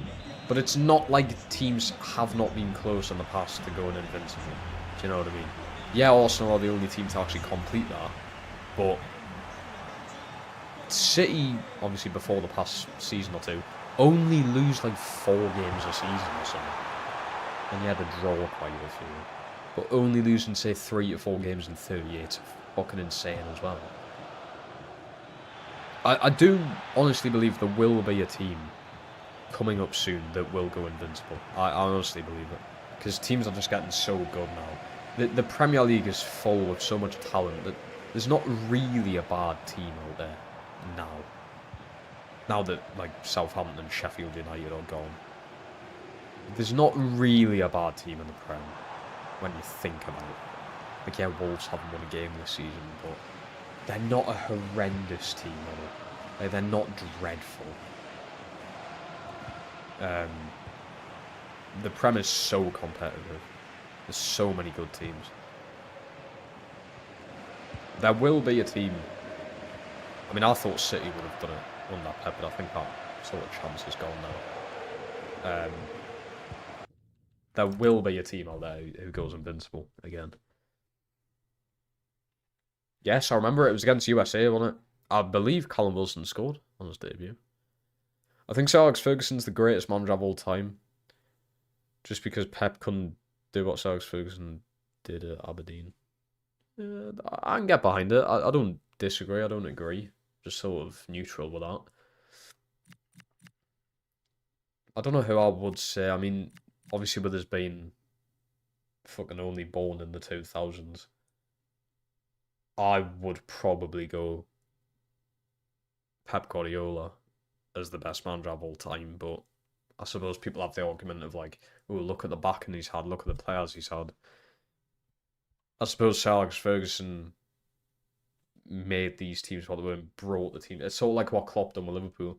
He brought that team up from nothing to winning every trophy possibly could. Yeah, they didn't do it multiple times, but he still won each trophy at least. From nothing. Basically created Trent, when you think about it. Gave him his debut. Made him what he is now. Basically created Salah in a way, really. No one would have ever thought Salah would become what he has. Van Dijk, Sadio Mane. Look at the players that he brought in and developed to what they are. Klopp could be an argument at the end of the day. I know people say only 1 league title in 9 years or whatever, but yeah, he was also up against prime Pep. He had that Chelsea side to play against as well for a few years. More recently, Arsenal battling with them as well. I think if it was, say if City never become what they were under Pep, I think Liverpool would have a lot more league titles, definitely. They were like the only team that could really stop them from getting the league title. So I think Klopp could be in there for an argument. I don't like the guy. It's like Rooney. I think he's a bit of a prick. But I can appreciate the work that they've done. And that's what I'm saying. The difference between like your emotions towards a player or person when ranking than to the actual physical ranking of their abilities. Wayne Rooney, like I said, I know I keep banging on about it. I think Wayne Rooney's a prick. I absolutely hate the guy, right? He's a shit manager as well. But I can appreciate how good Rooney was as a player. It's like what I was on about before with singers, Adele. Don't like her music, never really listened to her music. But she's that popular and that good I can still name you some songs, and I can appreciate how popular she is, and she's generally got a good voice and a good singer. Who's crazy good at Celtic. Yeah, but did you ever think Virgil van Dijk would become second or third in a Ballon d'Or vote and really should have won it over Lionel Messi? Did you ever think that when he was at Celtic? Did you genuinely think Van Dijk should win a Ballon d'Or over Lionel Messi? You probably didn't. If you did, then you should put the lottery on. Ancelotti, yeah, actually, you know what? That's a name that didn't even cross my mind for some reason. Yeah, Ancelotti. Absolutely.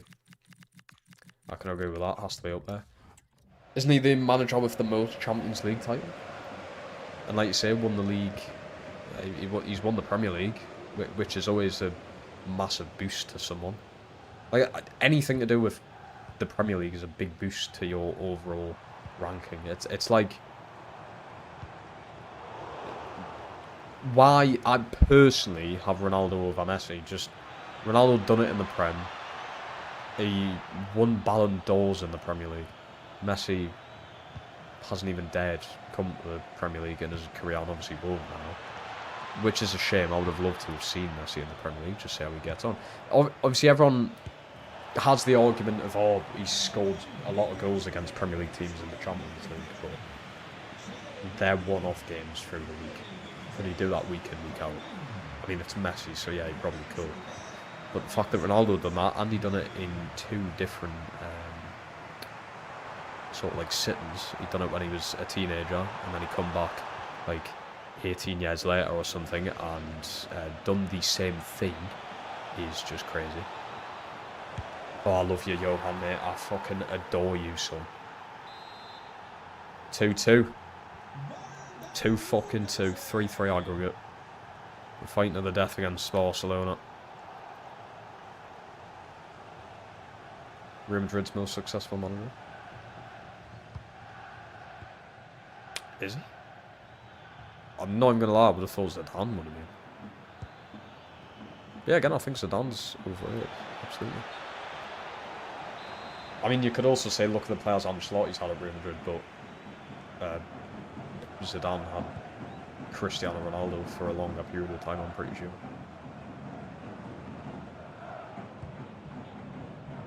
Used to take free kicks for Celtic that night. It was good at Trent. Oh, I don't know if he could go that far, mind you. If he was as good as Trent at taking free kicks, he would currently be taking free kicks for Liverpool. Because Trent is better than Szoboszlai and McAllister at taking free kicks. So if that was the case, he would be taking them right now. Definitely can't agree with that. Don't get us wrong, I never watched Van Dijk at Celtic, but there's a difference between taking a free kick at fucking against Dundee away or something than taking a free kick against, I don't know, Barcelona or the Champions League. Oh my god, that was close. Wish R9 won the Prem. Yeah, I wish R9 didn't have to retire due to injuries.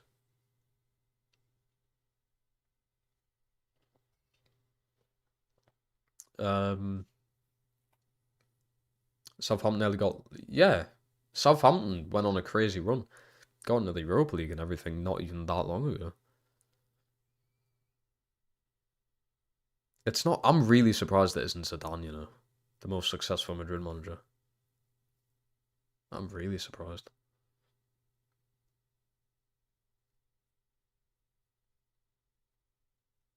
Oh, I was going to say something. I forgot what it was. Oh, 9.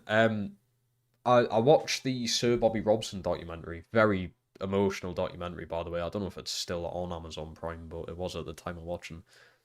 Good few years ago now. But Sir Bobby Robson documentary, and it was talking about when he was managing R9 at Barcelona when he brought him in. Very emotional documentary, but yeah, outside of that, R9, it was like the first time I've really seen clips of R9. Fuck me. He was ridiculous. Absolutely ridiculous. He was daft. He was a proper striker, proper goal scorer. Really good with his feet as well. And then most recently, I watched the full game, by the way, of Real Madrid versus Manchester United. It might have been like 2015 2008, I'm going to guess, but it might have been earlier. It might have actually been like 2003. But it was Real Madrid against Manchester United, Champions League at Old Trafford, and R9 scored a hat-trick. And it wasn't just a normal hat-trick. The guy shot from like 40 yards out for each goal. And I was just like, fucking hell. Against Sir Alex Ferguson's Manchester United, that's ridiculous. And since then, I've really appreciated R9 a lot more than what I ever did before that. I've been like, yeah, I can understand why people are like ashamed that he never stayed fit and everything, you know? Because it's a massive shame. The fact that he never really stayed fit. What he was already ridiculous, but what he could have been. Bobby helped. Yeah, the documentary was great. If you haven't seen that, I really recommend you go and see it if you can. It might still be on Amazon Prime. It's such a good documentary. I will admit, I did actually tear up watching it. It was quite emotional. Seeing like the end of Sir Bobby Robson's life. Obviously, it shows you the greatness what he done for the sport and everything, and then he just fucking dies. Big shame. There's actually a hospital ward in the RVI in Newcastle. Newcastle's hospital, named after, I think it's called like the Sir Bobby Robson ward or something. I think it might be for cancer screenings or something. Could be wrong. We've got the Sir Bobby Robson Foundation as well, like a charity. He's massively effective in Newcastle. And yeah, like you say, Jose Mourinho was like his assistant at Barca. And Jose Mourinho still speaks about it now because I presume the reason Jose Mourinho is such a good manager is he learned so much from Sir Bobby Robson. It's made him what he is now. Winning a Champions League with Porto, for instance, or whatever he done with Porto. And every other thing Jose Mourinho's done.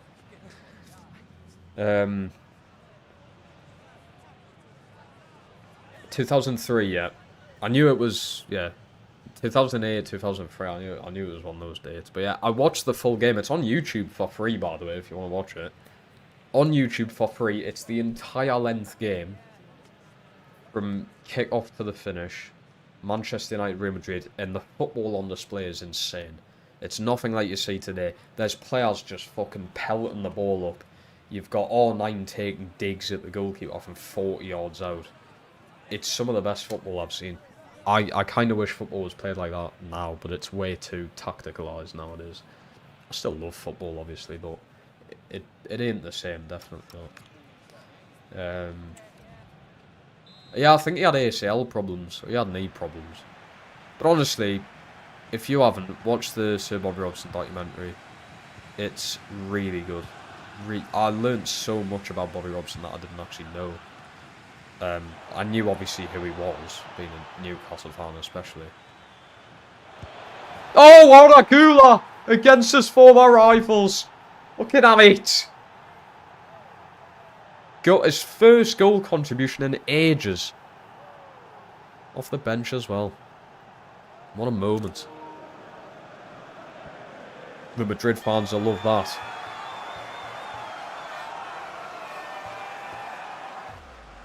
There's more freedom in the 90s. Yeah, I suppose. Suppose you could say that. But yeah, when you just watch back football clips and full games from like early 2000s,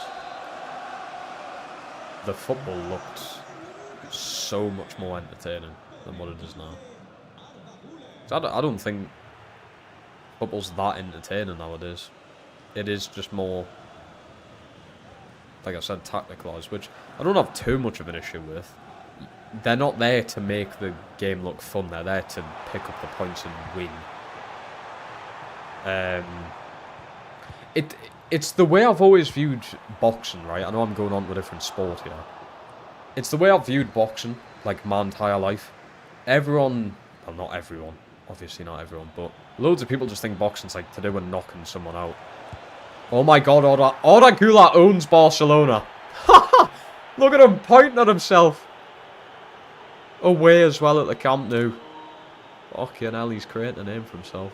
What was I on about? It's like how I view boxing. You're not there to knock out or really hurt your opponent. You're there to pick up points. right? The way you pick up points is performing well and actually playing the sport of boxing, which is gaining points from hitting your opponent.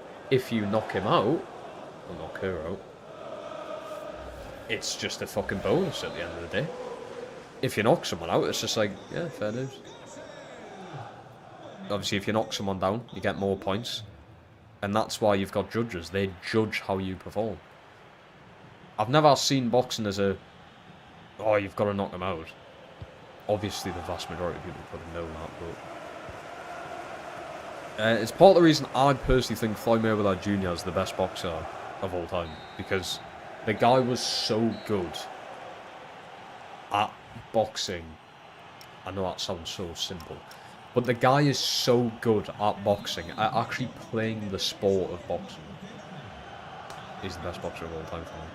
Whereas someone like Mike Tyson just had... Yeah, he was still massively skillful with his hands and his footwork. But he had that explosive knockout power. He had so many knockouts in his career.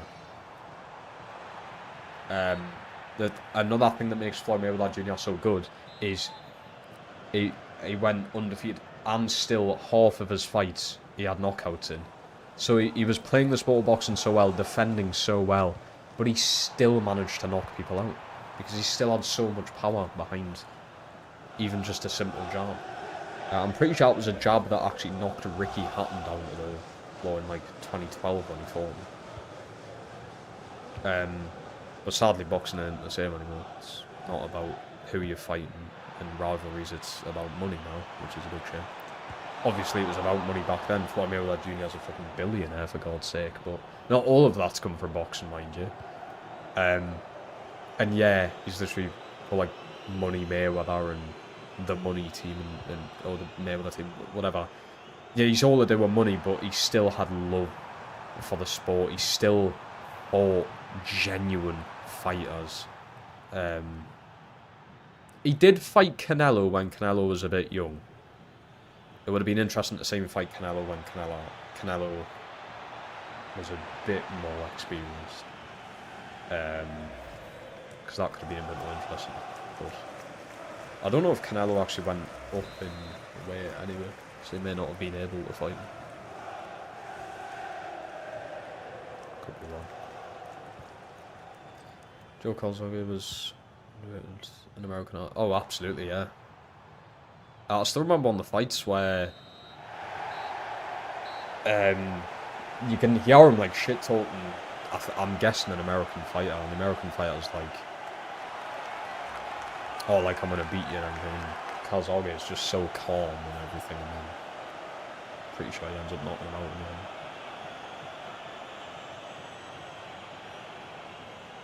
No, it's more. Yeah, I can agree with that football statement as well. I think Lennox Lewis is one of the most heavyweight boxers.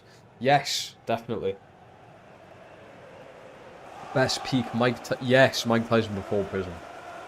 Definitely. Lennox Lewis was absolutely insane as well. I haven't seen too much of Lennox Lewis in all honesty. But I do remember watching the full fight between him and Mike Tyson. I do think they fought like twice. But I do remember the one where he put Mike Tyson on his arse. But that was like coming at the end of Mike Tyson's career. I'm pretty sure I was like 36 then. I think if Lennox Lewis fought Mike Tyson in his prime, like both fighters in their prime, I think Mike Tyson beats any person in his prime. Any boxer in his prime, I think Mike Tyson beats. Inter Milan have beaten PSG. City currently win against Juve, and I'm going to guess that Liverpool beat Bayern Munich. So I'm probably going to play Liverpool again. Get in. Liverpool wasn't great in that game, like.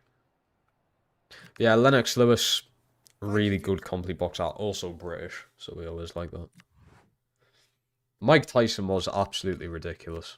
What a ridiculous boxer. Absolutely fucked. There was one of the fights, I don't know who it was. There's a famous clip of it on YouTube where the boxer gets into the ring and before the fight even starts, he's just like, nah, fuck this, and just gets out the ring and just forfeits the fight before it's even started. Just simply being in the ring with Mike Tyson is fearful enough for you to just not fight him. And there was some fights that only lasted like 20 seconds because he just explodes. But then obviously he had the prison stuff, the issues with his wife, which I think is the reason he went to prison. I've seen a documentary about it. I'm pretty sure the reason he went to prison was something to do with his wife. And then kind of all went downhill from there, really. 10.6 million from that. That's going into the bank. It is. Where am I? We're on 190. If I plus 10.6, we're on 200. Love to see it. Give our new. I think City are going to knock Juve out, so I can't see it. We've got Inter Milan, who have just beat PSG. PSG beat us in the final last year. Interesting. Very interesting. I think I'm going to sim Wolves. We'll play Liverpool. Bayern Munich beat Liverpool. Wow. I'd take City in the final, you know. I favour myself. I haven't lost to them in the league in a while, so... Time to buy Jude Bellingham. I bet you he's worth more than that. I bet you he's worth more than 200 in this. Right, we're going to simulate Wolves. I'll do a live sim just to try and make sure we don't lose the game. We'll start with Visser. Bueller after that game. Because he was absolutely insane. And I'll go Diouf. Scalvini does need a rest. So we'll go Jouch. Starting. Simulate the game. Damn, I love talking about sports, man. I really do. It's just great.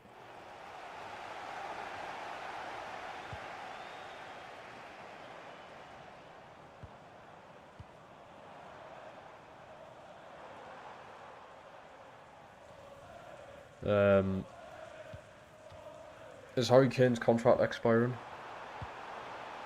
I will have a look if you remind us after this game.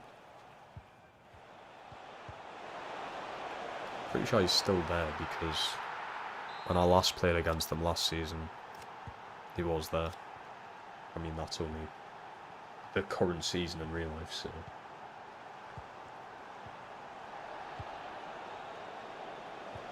Help him get the highest goals. See, I don't want to do that, though. I don't want him to overtake Shearer. I think it would still be hard for him to do, to be honest. I swear someone worked it out. But for, like, a good... like, 5 years or some shit like that, or maybe 3. You would have to score, like, 20-plus goals a season in the Pro to beat Shearer's record. I think that was it. So... I don't think he would do it, personally. I don't think he should have left the Prem. If he, fair enough, leave Spurs, but I think he should have stayed in the Premier League, personally. Because I think if he did, he would beat Shearer's record. I think Haaland will anyway. If Haaland stays until the end of his City contract, which runs out in like 9 years' time, surely he's guaranteed to beat Shearer's record. If he keeps up his goal scoring. Yeah, it'll be in a tune top, but I want to keep Shearer's record. It would be interesting to get Kane, though. I mean, I haven't got an issue with this art or Voltamana. They've been really good the 2 seasons I've had them. But I've never used Kane, I suppose. Never had him on a career. Because it's always just been sort of like unrealistic to sign him. But I suppose in this sense it wouldn't be too bad. Coming to the end of his career, he's a veteran. He's English. He's got a history with Newcastle. I'm pretty sure he's scored his second most career goals are against Newcastle. I think the top is Leicester. So he's got a history of scoring against them. That's another reason I'm glad he's left Spurs, actually, because every time we played Spurs and Kane was there, I was like, well, he's guaranteed a goal, isn't he? And I'm pretty sure every game he did play against, he did actually score. He's got like 8 or 9 goals against me.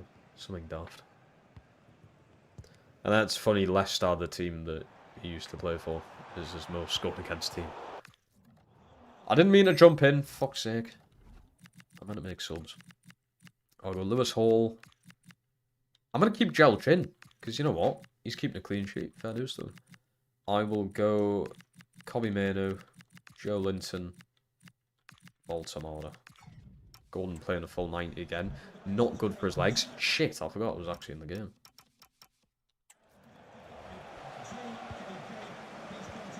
Should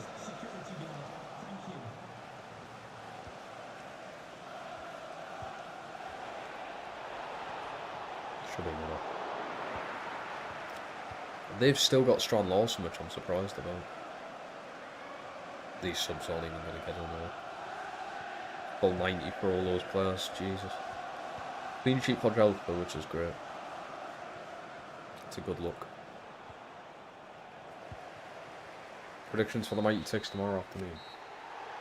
Depends who you're playing. It's definitely going to be a low scoring game, whatever it is. Now what we're going to like. They can't score goals. Yeah, bastards. We're going to be phone on charge. Right. Let's see what I'll do. I think what I'm going to do with the NEAT, have a full rest from Battlefield 6. I think I've played, honestly, 7 hours a day for the past week.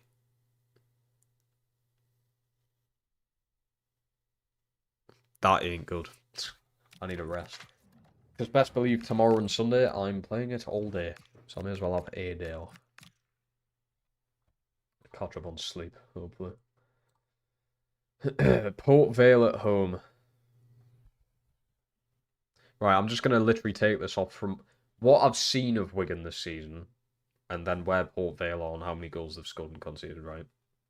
So, Saturday, League One. Right. Port Vale at home. Wow, Port Vale right now. 15th. Wigan are 17th. Port Vale have scored 11 and conceded 11. Wigan have scored 15, conceded 17, which is third most in the league by the looks of it. Yeah, third or fourth most in the league, which is not a good look. That's not a good look for Sam Tickle, is it? What is the history behind these?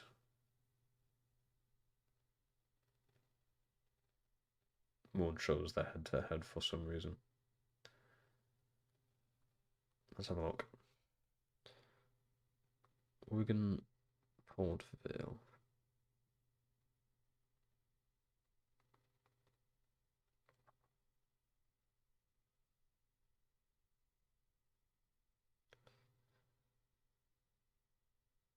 So, Wigan Athletic club history against Port Vale. Here we go. I don't know why that took so long to like find, and then shitloads of ads have just popped up. Can you fuck off, please? Okay. Yeah, I love that when you just shove a fucking advert in my face. I don't know the history between them. Wigan have only beat them once in the past 5, apparently. That's not a good look. I'm going to go with a 0-0 draw. That's my verdict. 0-0 draw. I think Wigan concede too much. Wigan concede too much. Hold on, let's just sort these out. Can't fucking bring some of them up. What am I saying? Wigan concede too much. Port Vale don't score enough. To me, it reeks of a 0-0 draw. It just does. Reeks of a 0-0. Take it or leave it. Would you take it at this point in the season? Would you take a 0-0 draw? It's only climatic, yeah, but that's just what I'm going with. It seems like a boring game. Port Vale seemed fucking boring. 11 goals scored, 11 goals conceded. Wigan, Thank you everyone for 17 joining us. goals Let's start conceded. questions That's now. quite a lot. Also, just don't score that many goals. 0-0, red 0. It's the same with my Brighton Newcastle predictions. I've got 0-0 or 1-1. Very boring. But these were these. Right, FA Cup semis against the Scousers. Obviously, Benitez in net.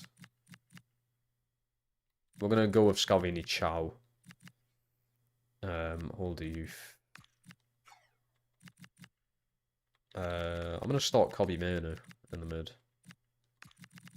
Also start Karamoka with Dembele. Because I fucking can. Right.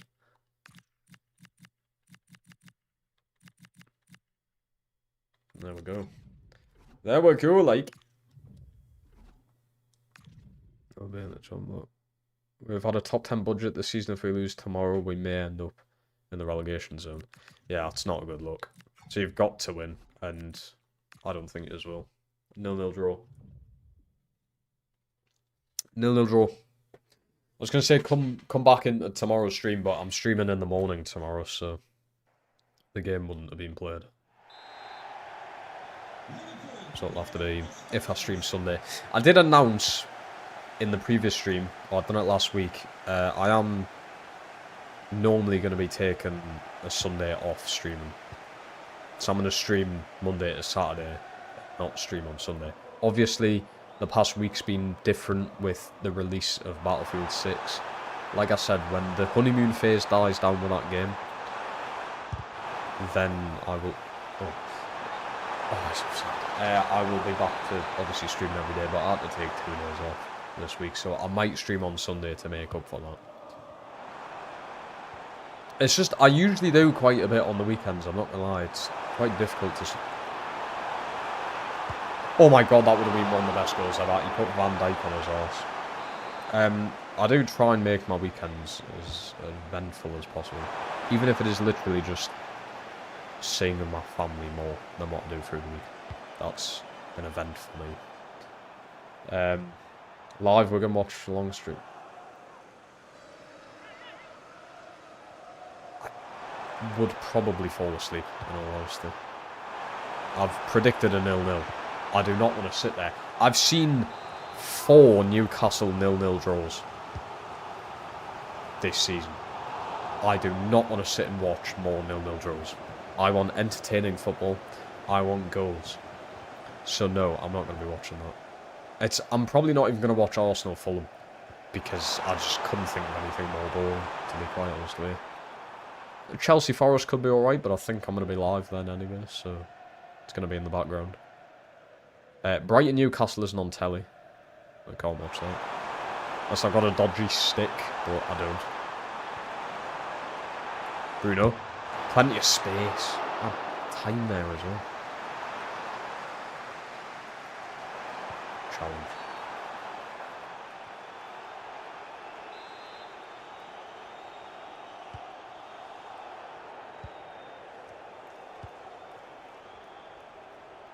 But yes, I want entertaining football. I want goals. It's been 2 weeks without football. The first game back, I don't want to see a 0-0 draw. Please. I say 2 weeks without football because did I shite watch England? Did I shite? Turns out I actually played pretty well in the 2 games. Actually scored a lot of goals, but I still just have no interest at the minute. Obviously until the World Cup. I sound like a plastic farmer, but I mean, it's fucking National Football, who likes it? Unless you support like fucking Fiji and they get a historic win against like Italy, no one actually cares. Like no one cares about international football until tournaments. What is nice to see is teams like South Africa making the World Cup. It's quite nice. Obviously they hosted it 15 years ago now. Fuck me, that makes me sound old. What I just think's weird is like, I guess it's nice for the country and the people of that country, but Cape Verde have made the World Cup. Like, Am I actually going to stay up until 4 in the morning watching England, Cape Verde? I mean, fucking really? I know it's nice to put them in there. Well, they qualified, they earned it. But, like, I'm sorry to say it, but they just don't stand a fucking chance. Like, if they even score a goal, I'll be shocked. Like, it's just pretty pointless. I'm not gonna lie. Like, they're not even gonna score, never mind even get a draw in the group stages. So, as nice as it is, I just don't see the point. The fact that teams like, is it Tonga or something? And Fiji can actually make the World Cup, I think it's just fucking insane. Like, an island full of like 50,000 people can actually make the World Cup. It's nice for that 50,000 group of people, and not all of them actually like football, so there'll only be a handful of people. It's nice for them, it's nice for the players. You know, it'll bring them a bit of money in. I just don't care. And I also don't want to waste my time watching England play them. I actually want to see us play some challenging teams to challenge Thomas Tuchel for once. Aiden, hello, fella. How do we do? So, like, I've got nothing against them. Like, fair dues for, like, Cape Verde for making the World Cup. You earned the qualification for the first time ever. But, like, there's a reason they've never qualified before this. And it's because they just aren't good enough. The only reason they've really got in is because we've added extra spots in for these teams to make it.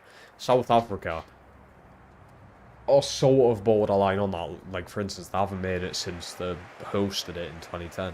I'm not sure if they were in it before that. I don't know the history behind it, but that could have been their first time in it. It's like Qatar. Qatar didn't even have a fucking football team before the previous World Cup in 2022, I think it was. 3 bedroom limbs when England go 1-0 up. Yeah, well, fucking not. If, like I said, if it's against Fiji or something. What have you missed? We knocked Barca out the Champions League quarters in extra time. 5-3 on aggregate, I think that was. Quite an intense game. And now we're in the FA Cup semis here against the Scousers.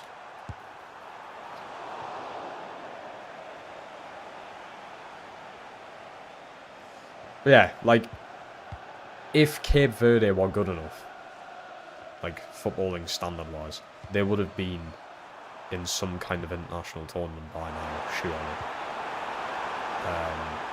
But they just haven't been. So, like, what chance do they even fucking have?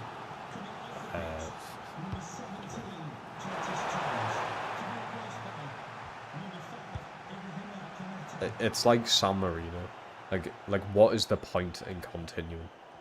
Why are you continuing to even try and keep that footballing nation alive? It's practically pointless. The thing is, though, they probably make quite a bit of money just from people taking the piss out of them.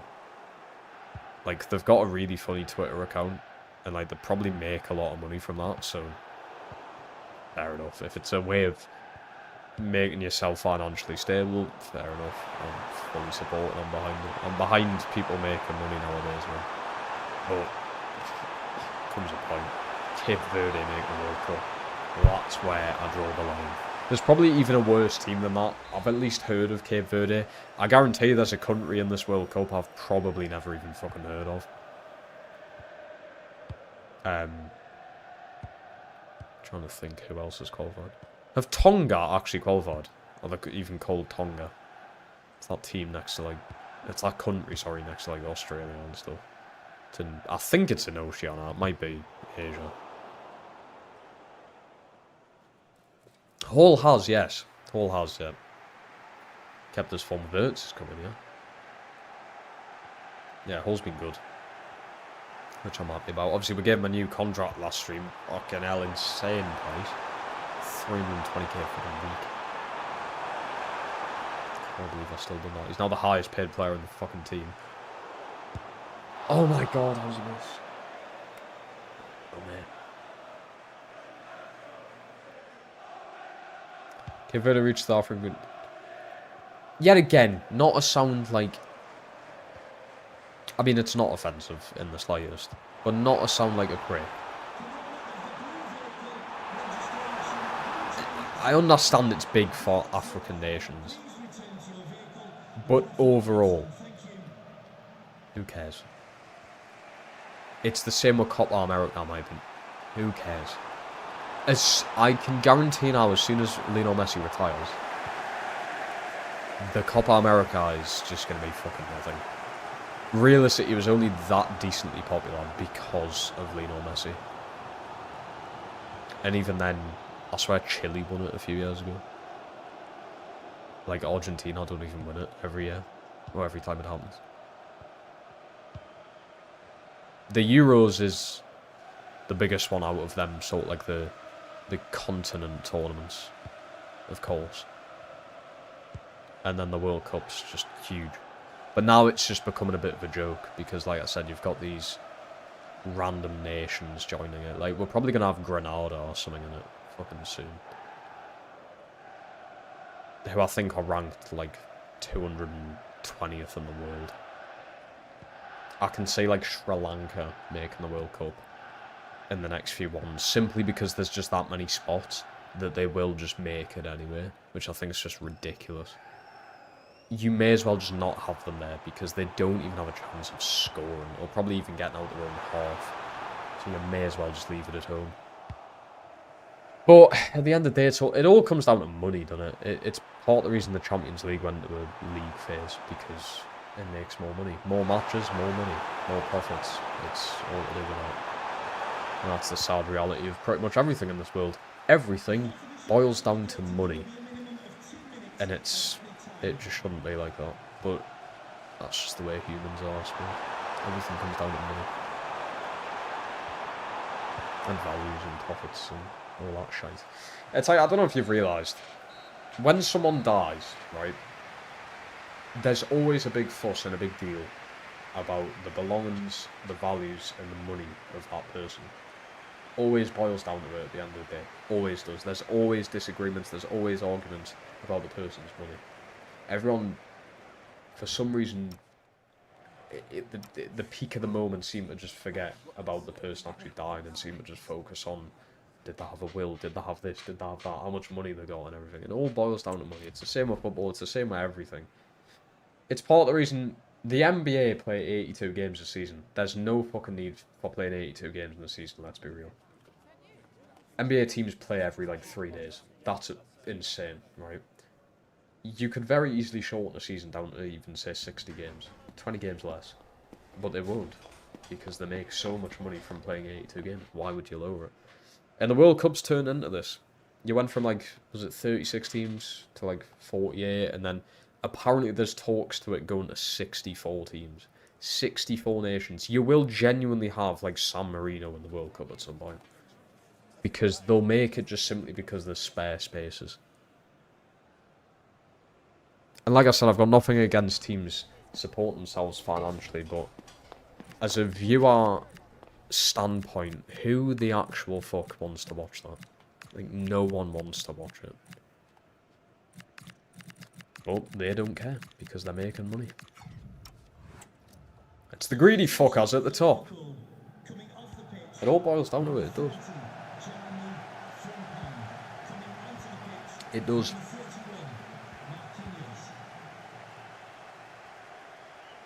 And I know the vast majority of people probably already know that, but I just thought I had to say it. Everything you do in your life, pretty much, sadly, and it's the sad hard truth, boils down to profits and money. It does. It's a fact. Why'd you go to work every day? It's to earn money. Why do you need that money? To live. Literally to live, you need money. What happens when you die? You still spend money when you're dead. The vast majority of people nowadays pay for their own deaths. You pay for your own funeral. You've got funeral plans.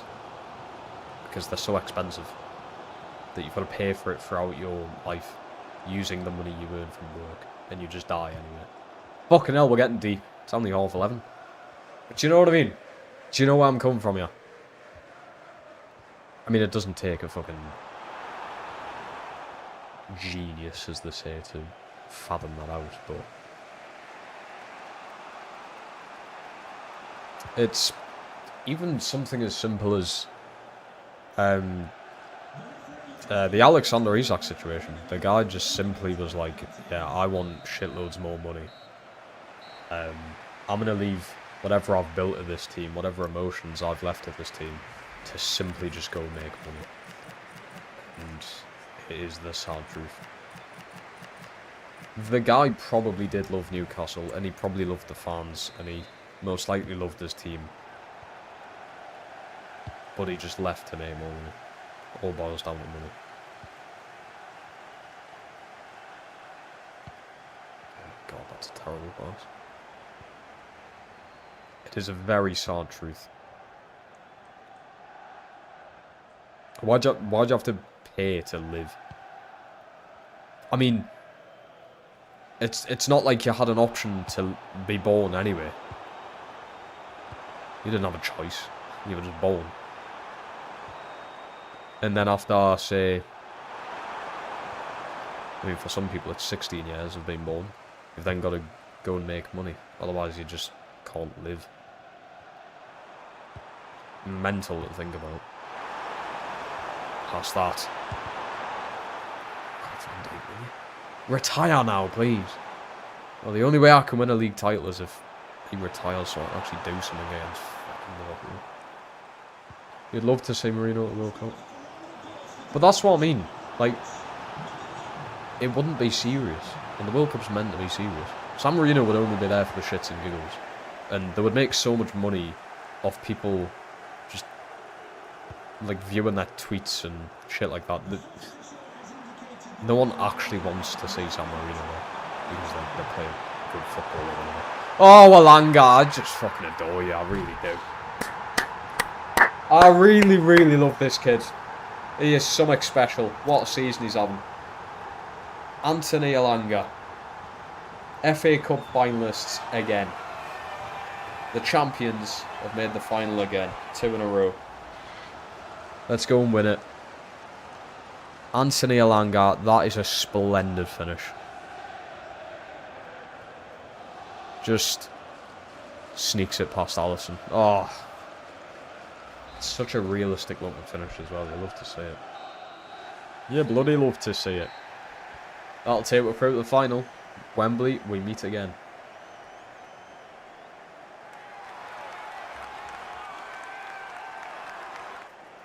And we'll win 2 in a row. Alright, we can. He can. No attempts from Liverpool, by the way.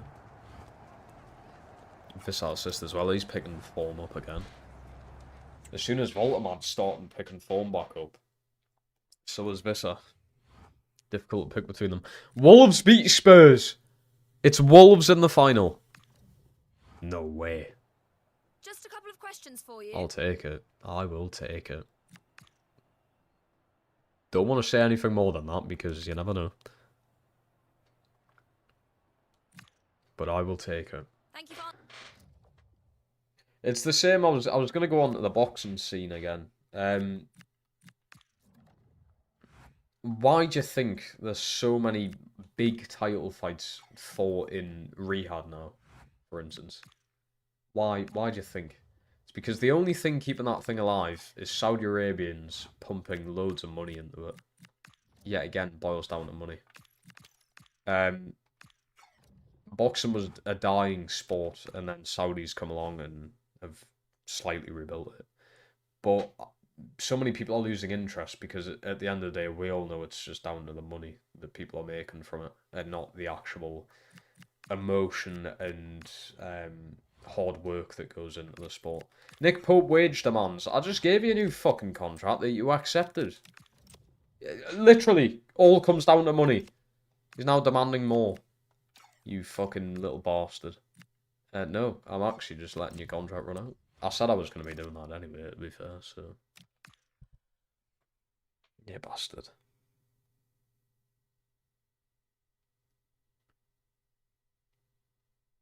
You can't say that. Right, Inter Milan. The team that just beat PSG, who knocked us out of the Thank you all final for last joining us. season. We'll start taking questions now. Knocked us out of the final. Beat them in the final, I should say.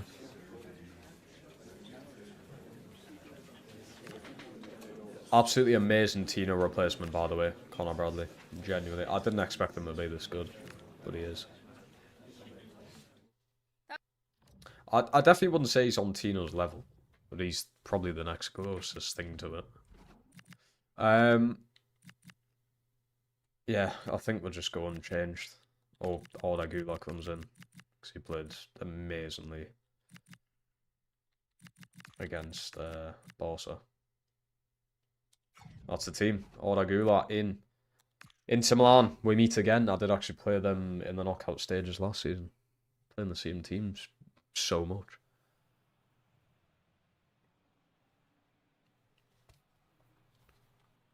Still see Bastoni there, which is not a good look. I hate playing against Bastoni. Literally just the same team, isn't it? They got Cancelo, but had him last year. Same team. Interesting. No changes. No changes to their team in like 2 seasons. And they keep failing to win the Champions League. And they were only realistically like one more step away from winning it the past few years. Being the 2 finals. Lovely little ball from Tonali, that. God, here's how many. I'll just get rid of the bar there, haven't you? 2. Still on the ball.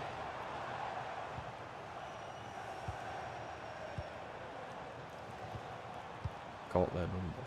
What the fuck does that mean in the top left? Got their number. What? What fucking number? By the way, we've knocked out Real Madrid, Barca. I've now got Inter Milan. This is one of the most insane Champions League runs! He's sent off. No. Oh my god, he isn't. What?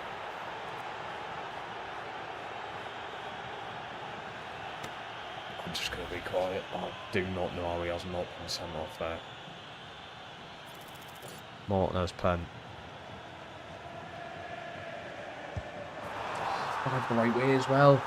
I've dived the right way. Still gets it past Pope. 1-0. How is that not a pen, by the way? Fuck! Ah!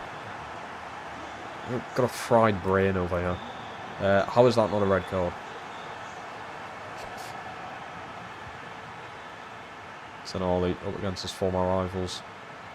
Tonali still going out. Been knocked down. Well done. I mean, win will no longer count. Not going. Nice bar that. Do that. Oh my god. Clips the crossbar. Why does he play so well in the Champions League? You play him in the league and he just goes silent. Is that the difference between the Prem and this? It could be. It can. Oh, Bruno, mate, it's fucking silly, innit? It's just daft. They need to go in like that. Yellow card.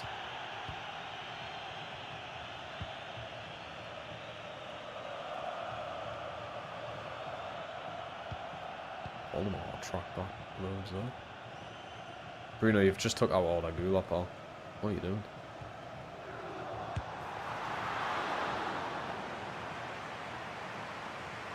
Loads of space. Loads of space. He has a Langa. Against DeMarco. He's got the ball in.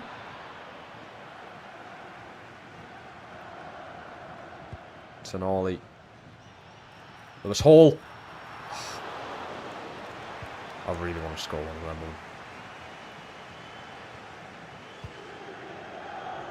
Time and a place to do it, I suppose. But when you've got that space, you may as well go for it.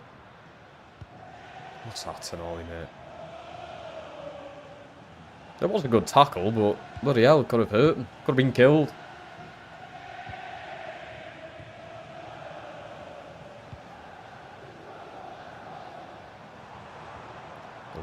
careful with Bruno now. You know what he's like. I've got Chow as well from Milan. You know. Like a feeder club to her now. Gordon. Ah, Bastoni's so good, man. Still, and I stand by this, like,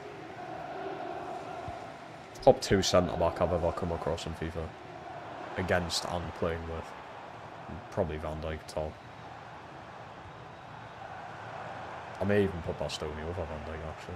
I'll put Van Dijk on his horse. Like Karamoko Dembele in that FA Cup final, so... I don't think he could do that against Bastoni. He might do.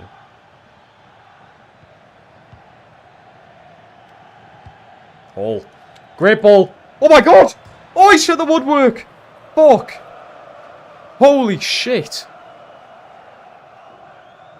Mate, what a ball from Lewis Hall that was. Fucking hell. I'm sliding away here. I might need to take the wheels off this chair. I keep sliding away. You seeing that? That's not me, by the way. Ta-ra. See yous. Goodbye. And it stops. I do. Fucking hell. I'm gonna, like, really plant my feet. Which isn't very comfortable for, like, 3 hours of streaming. In the words of a Wigan fan at every game, I say, get up, you sop. Yeah. Can you even say that word on YouTube? Like, can I say that without getting, like, fucked over by the community guidelines? Because it's a strong word. I love the word, by the way. I use it in my daily vocab. But I don't know if you can say it on YouTube. I've probably said worse. I probably have. In the history of my streams. What a save. Bear that in mind. What a fucking stop. Great ball. Alanga, great. Come to Chow. Chow! Oof! It's not far. Not far, son. We're knocking on the door. Voldemort has not been bad, but I think the game's asking for Johan Visser, yeah. No way! I didn't even touch the fucking ball. He's brought that back from the previous challenge. I didn't even touch it. So what's the advantage there? I've seen it all. Pavard's apparently got like 90 pace.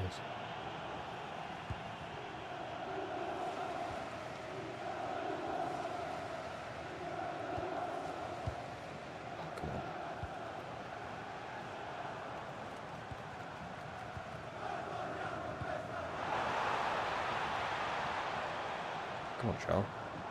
Oh, get up, soft shite. DeMarco is in. Love that from Bradley. He's done very well, hasn't he? Bruno Alanga has so much space out wide. He's going to take him on. And he's done it very well. Alanga! Oh my god, what a save, man. What a run from Alanga. Fuck me. Gordon. Chow! Off the line! Let's come back to Scalvini. Baltimore! Yes! We got there in the end. 1-1, 64 minutes on the clock. Nick Voltemora, finally. Knocking on the door for fucking ages.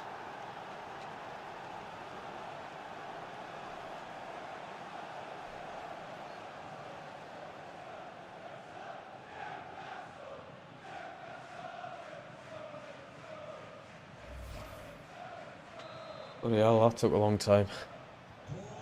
65 minutes of just constant shooting.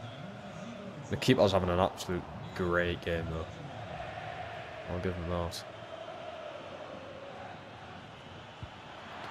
Still trying to go and you just cannot. Stop it. Take a DR in the headlights or whatever you call it. Stopped in his tracks.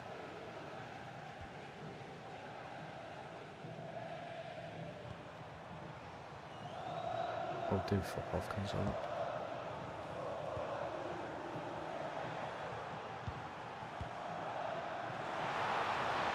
Kinda happy with the 1-1 going back to St James's though.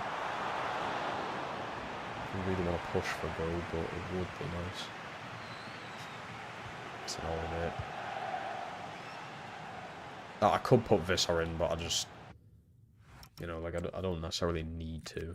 Oh, I'm going to take Oregula off. We'll put Joe Linton there. Put Cobby there. Gelge for Scalvini. Due for Hall. They're all them changes. Nick Voltmore has had a good game. Got himself a goal. Should have had another one. I can't fault him. Bradley, great win. Alanga's been set through here. Hasn't got much left in the tank. He's going to steamroll at them. Oh, nearly get the shot off, but Bastoni is just ridiculous. Let's come back to Claire Bolden. That's a nice ball into Hall. Oh, that Goulart on his weak foot, and that's wide. Right, get the subs on.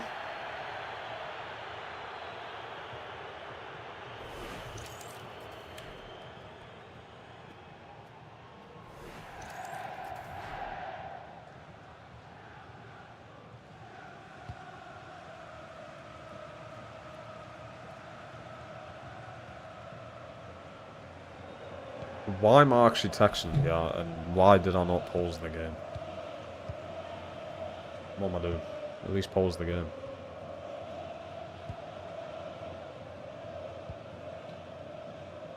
Shit. Go on, Chow. No way Taram's faster than you. Fucking lovely tackle though. He got straight up there as well. Best centre back in Europe.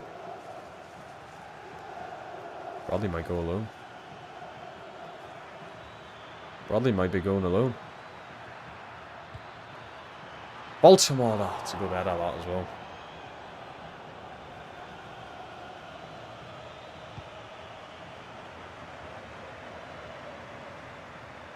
Alanga.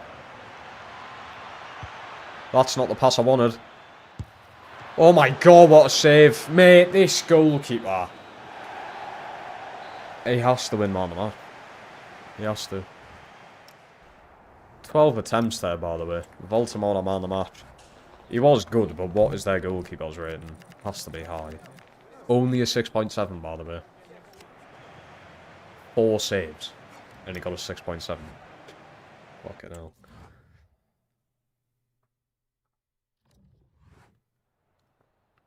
Just a couple of questions for you.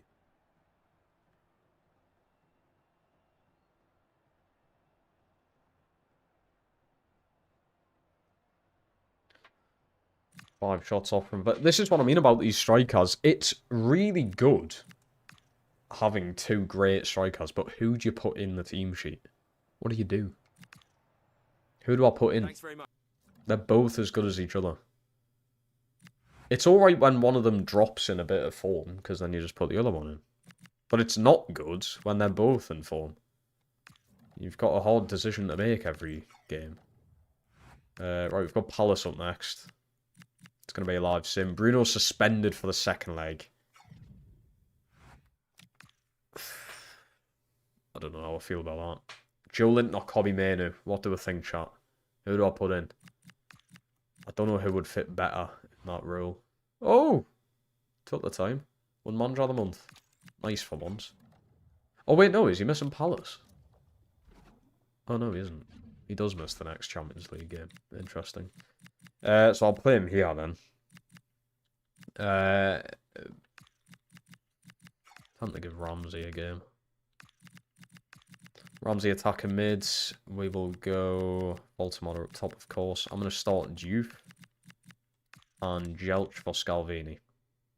Jelch goes in. Live sim. We know the rules here. If they score, we jump in. We'll try and save or something. LaCroix's the captain. I think that Banza's been alright for them. I don't know where Mateta's went though. He also just can't have a look at their bench. Nice. Great. Oh wait. Oh, they just changed the button. Oh yeah, he's on the bench. Weird. Got him and Nketiah on the bench. I think if I was them, I would just play two up top. Banzan and Matata at the same time. Should be Joe Linton. Yeah. Cobby's really technical. Great at passing, great at scoring. Joe Linton, not really good at either of them, but is fucking strong. And if he needs to and wants to, he can score. He has already scored today. And I remember one of the games this season, he did get like 3 assists in it, to be fair, so I don't know what I'm talking about.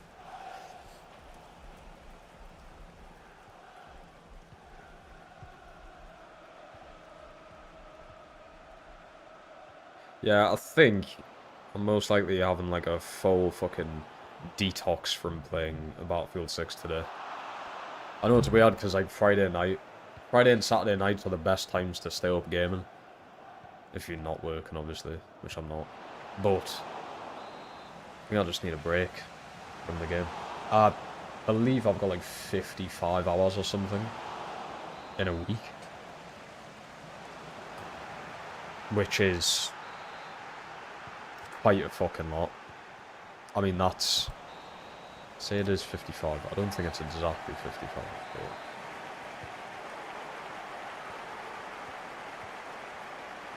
Let's do what? 55 divided by 7. That's nearly 8 hours a day. That's a full-time shift per day. Well, yeah, 7 days.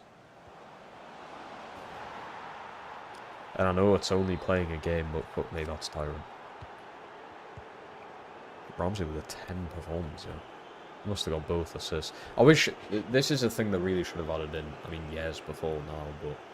Show us who assisted here, this menu. You show us who scores, show us who assists. That'll be nice of you. Oh, I think we're about to score then. No, we hit the woodwork, as per. And I've jumped in by accident. Always do that instead of making subs. Right. Vissa, you're in. On the left...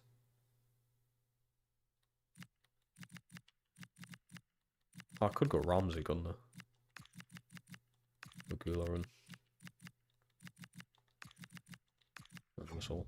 I think I might just keep Jelchin. Because the 2 games I've seen with them in, we've kept a clean sheet. May as well keep them in. See how he gets on. Clean sheet against Wolves, I think it was 2-0. And hopefully another clean sheet here. Go on. Oh my god, look at the speed. Conor Bradley gets himself into some positions. The goal he scored against Barca as well, lovely volley.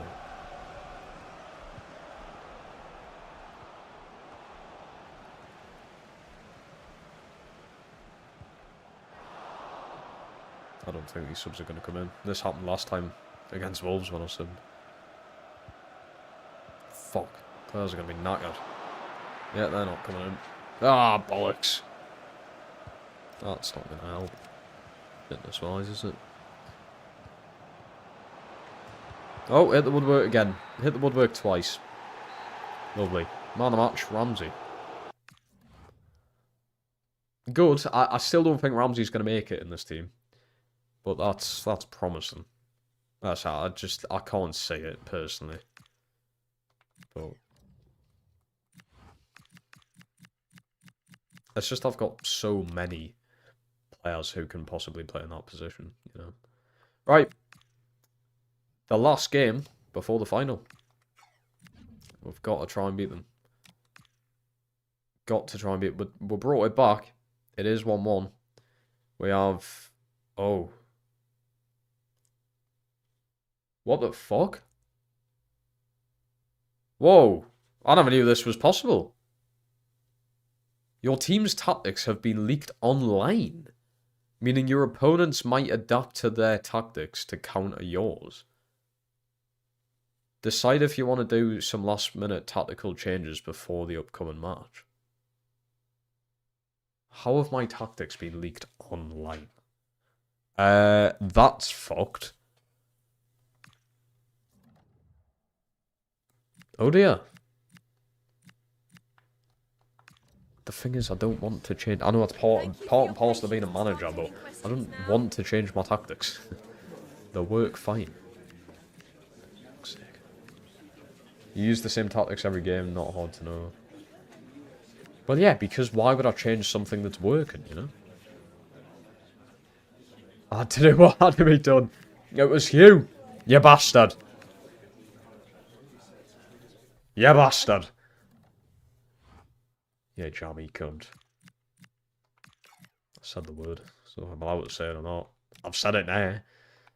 Wait, so do I actually need to change my tactics here, or is it just going to be a load of bollocks? I wonder.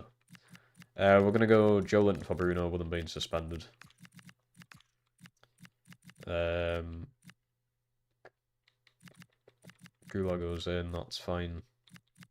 Everyone else does the same. And also, Voldemort's now an 85. Glorious. I don't know what to do then.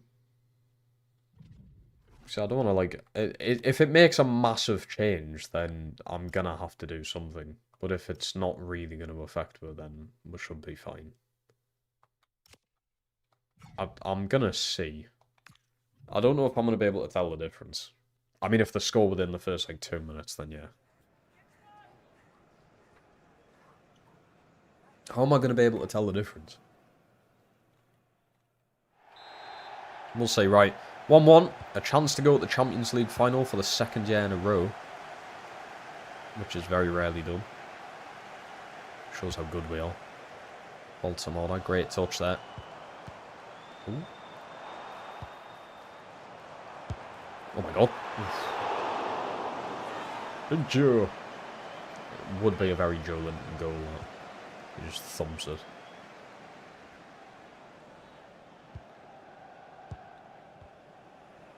Well then, Gordon. Beautiful from Hall. Gordon's burst of pace. Straight into Pavard. Now Barella would be a class player to bring in. I signed too many midfielders though. Fratesi, Barella, Bastoni. They might be the hidden pieces to win what we need to.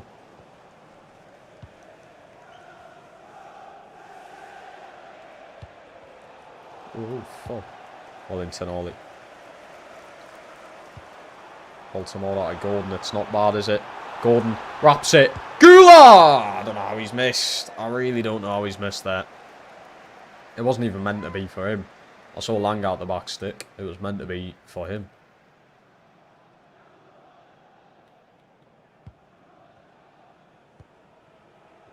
And Orda Gula, for some reason, as soon as it comes to the Champions League, which is not an issue, because it shows in the big games he plays well. But in the Prem, he just doesn't have fun. Bradley, great run there. Put the ball into Alanga. Alanga through to Orda Gula. Save! Baltimore, I kind of get there. Chow with a big win there. Great header. Scalvini back out to Tonali. This Hall. All in.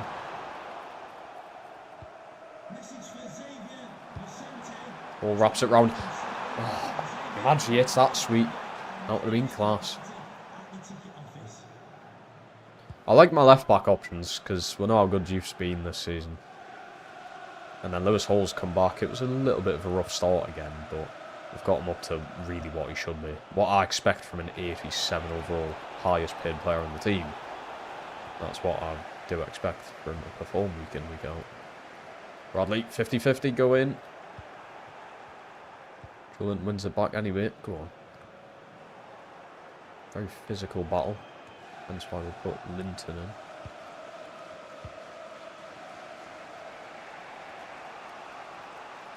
Oh, shit.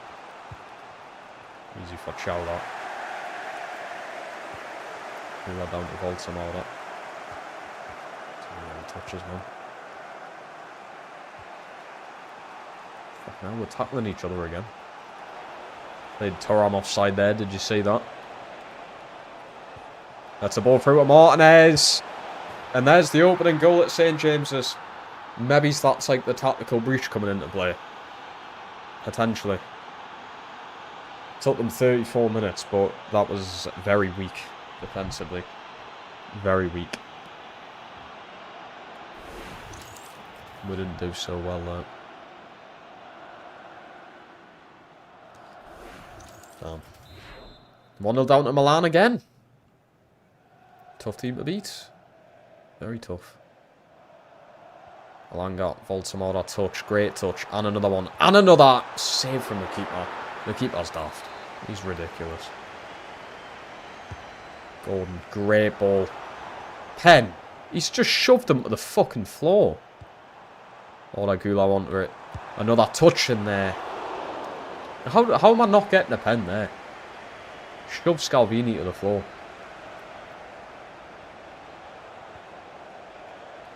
Oh, Martinez in. Martinez. Finish. Fair enough. Fair enough. Finish. I've never seen the AI do that before. Outside the boot shot. 2-0 down. 3-1 aggregate. Maybe we do need a change at half time.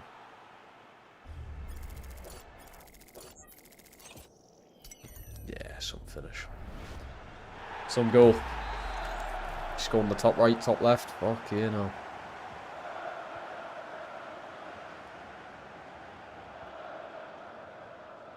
Cue that.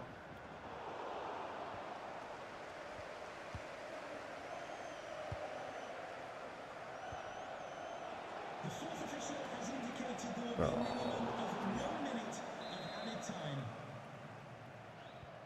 It's Chow Booth. He's having a good game as well.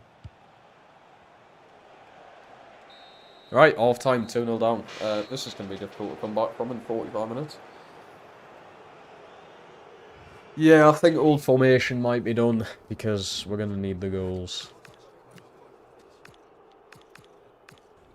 So we're going to go with this.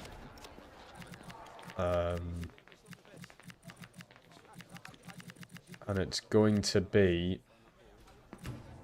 I'm going to make it Joe Linton who gives way. It's going to be Joe Linton who gives way because... Gula, we know what he is like. Now, I did use both of these on advance forward when they were playing. So we'll go with that. Gula as a... playmaker. Inside forward. Inside forward.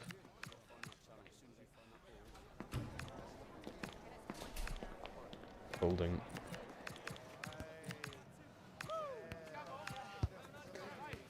I'm gonna defend back. Oh, I should really go attacking from there.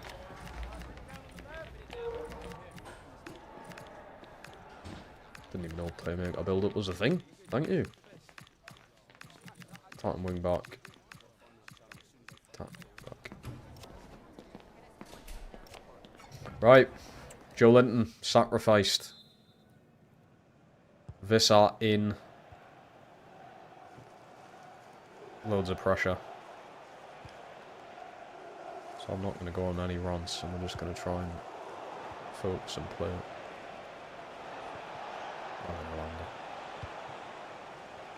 It's a lot on the fucking line here, by the way.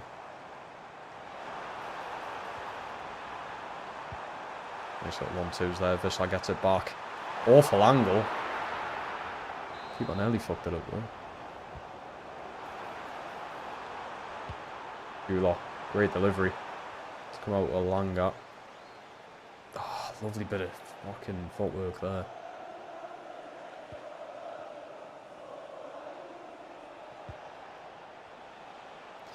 A lot of shit going into this because what are players like Tonali going to start thinking?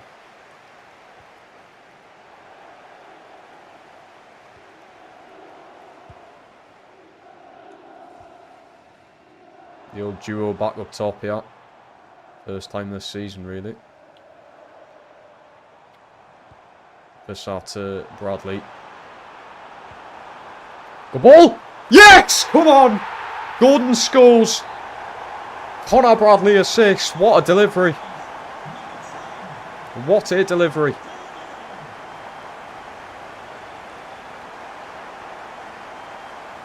What a player we've signed there for right back. Great Tino replacement. There's Alanga.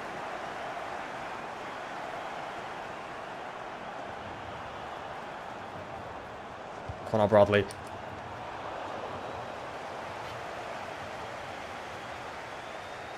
That was fucking close again. You can put some bars into the box, can't you?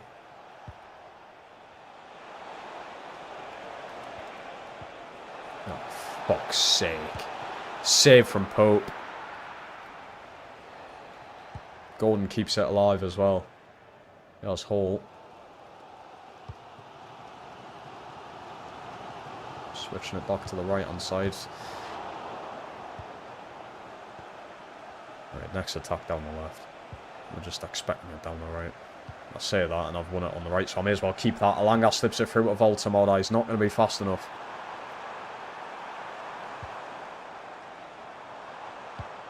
Bradley. Dangerous ball in. 73 minutes on the clock. Still a little bit of time.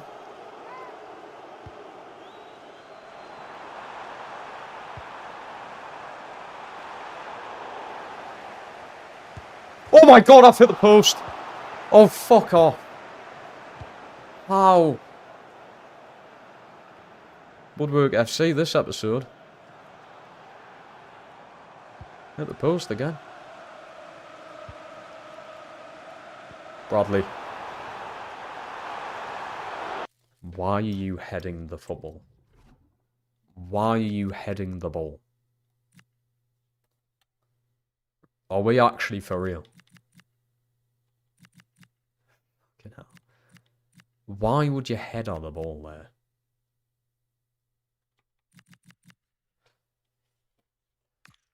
Fucking hell, I don't know what's going through his mind.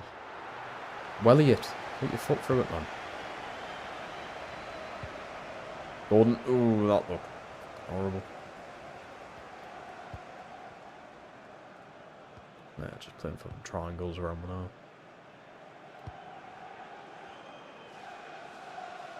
Well, then Alanga, hustle player from him's class every game. Senali.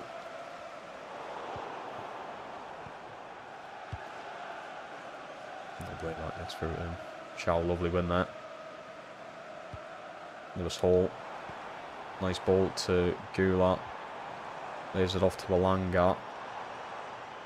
Sporting run from Bradley, but the Virgie's there.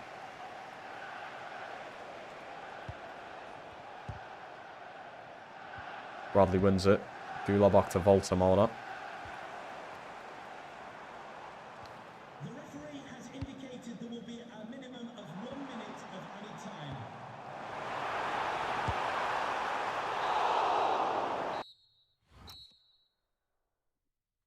Oh, fucking will. Oh my god. Literal centimetres. Oh no. Literal centimetres. Oh my fucking god.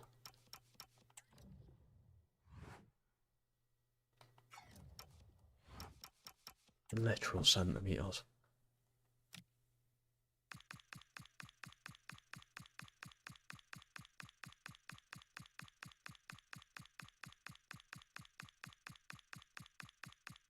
Oh, he is onside as well. Voldemort.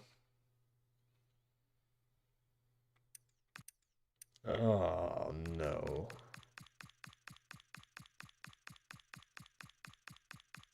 Oh my god, it's really fucking close.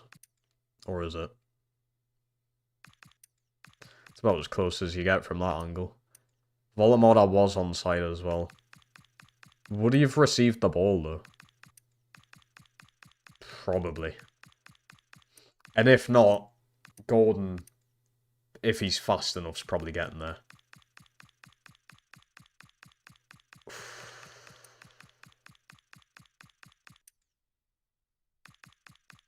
It's not far.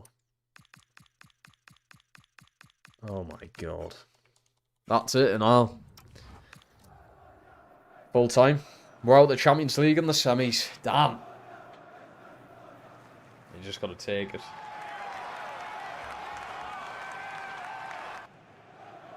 You've just got to take that. Finalists last season, semi-finalists this season. Season 3, please. Good run though. Good. Look at the teams we played, man. Look at the teams we played. Really good run.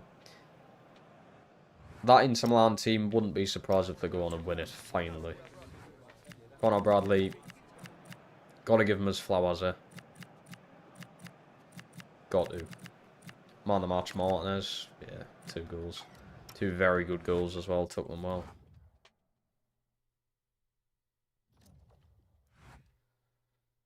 It's a very nice thing to say, Colin. Very nice.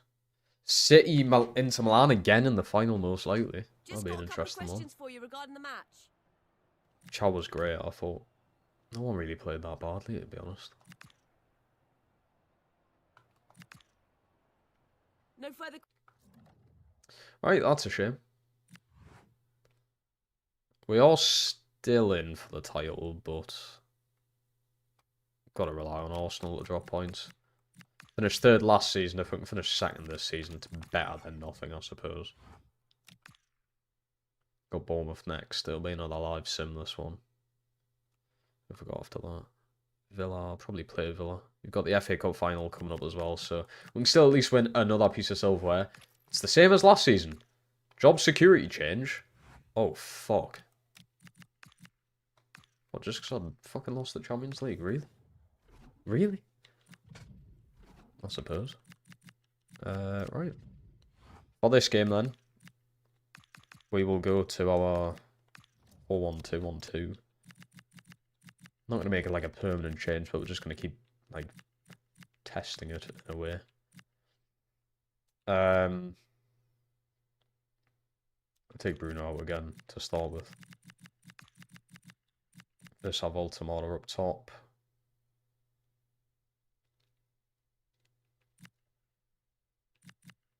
The rest of it seems fine. I might go Jelge centre back though.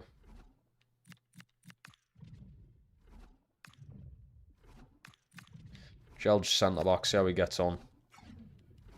He's kept 2 clean sheets in the Prem in the past few games, so. Well, it's very disappointing, and we're most likely gonna just miss out on the Prem again. I say again, we lost it by like 20 points last season. It's been a lot closer this season. FA Cup is the only trophy I won last year. And it's potentially looking the same this year as well. The thing is, genuinely, if I lose the Prem and the FA Cup, I actually might get sacked. Because they're the 3 objectives. Win the Champions League, win the FA Cup, win the Prem. If I don't do that, like, it may genuinely be the end of the career mode. I might get sacked. So that isn't looking very good. Very promising. But hey ho.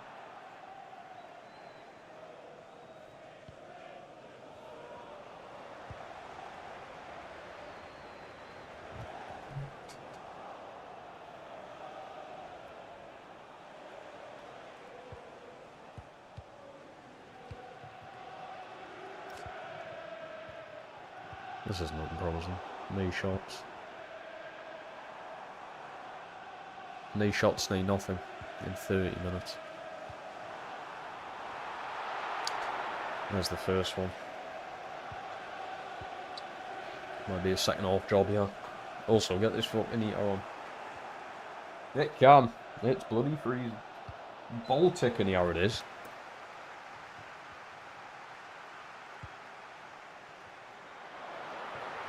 First shot from Bournemouth. It's going to have to be a game I jumped into. We're going to have to. Yeah, bastards.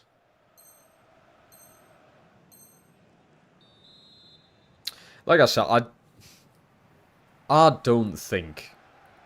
Why is it... I know how to call for a pass.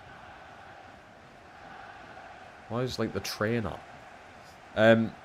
I don't think I'm going to win the league anyway. Because I'm relying on Arsenal to lose, like, 2 games. 2 of their last, like, 4 games. So the chances are very slim.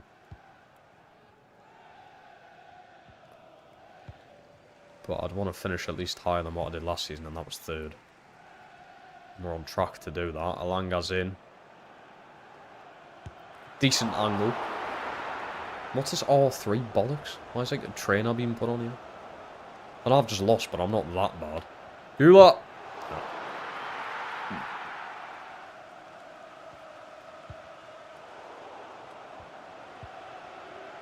Oh yeah, they got Torreira. What a signing that is. For the midfield. Good head of that, Alanga. It was a good touch. See, this just isn't working now. I got so used to the 4-3-3 that this doesn't work. It doesn't fit the players anymore.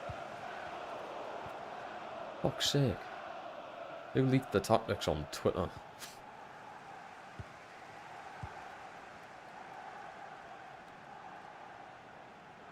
Space. Out wide. Alanga. Alanga! You're joking. Really?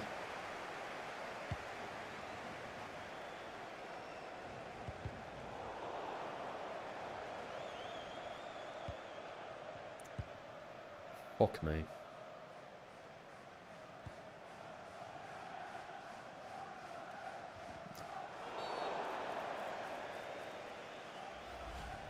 Probably lost my heads, yeah, haven't we?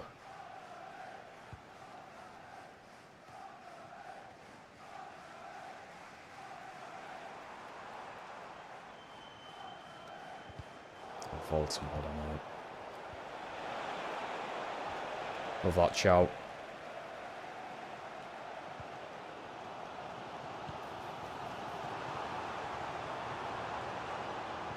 Pull some order. Alanga, can I get there? Jesus.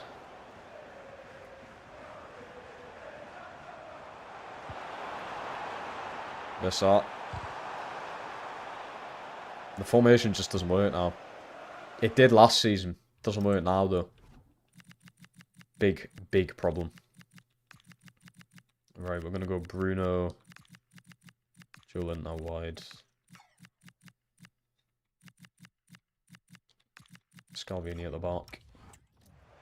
Chelsea clean sheet so far, but I don't want to risk them scoring later on.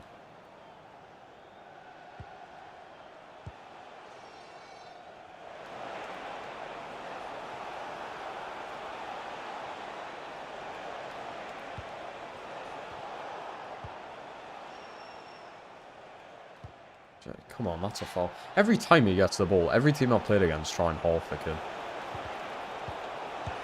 Oh my god, what happened there? What was Pope doing there as well? Alright, subs are in. 10 minutes to go. Cannot afford to even draw this. If I want a chance of winning the league. Bruno robbed straight away of the ball.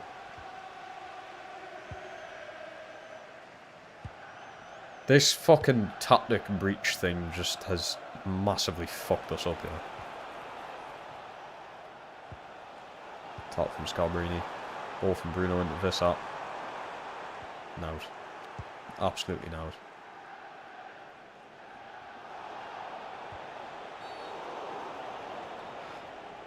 Substitution for Bournemouth. Coming off the pitch, number 12, Tyler Adams. Didn't put a target on. Replaced by number 4, Lewis Cook.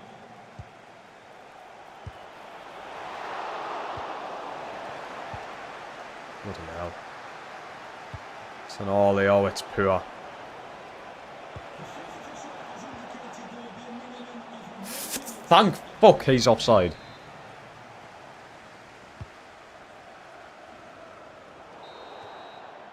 Oh yeah, we'll just leave the ball. We'll leave the ball, Connor Bradley. Great idea, isn't it?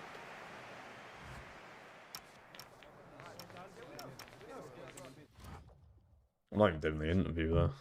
Fuck it. Alan Alanga's suspended for the next Prem game. That's class, isn't it? Really good.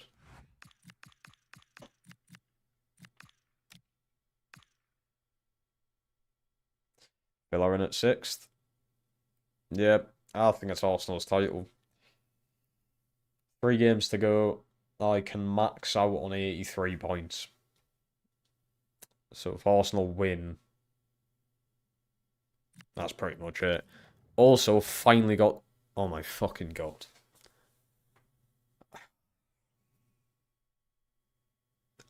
I don't want to say anything, but I'm going to. I've just had my pants pulled right down. I saw the England badge and I was like, oh, my hopes are up. I've been begging to get the England job this entire career. It's the fucking woman's. I don't want to get too thingied into that, but can we not do that here, please? Can we not do that? Right? From now on, just don't do that. So, thanks. Pricks. Right. Odeguler on the right. Joe Linton sticking down the middle.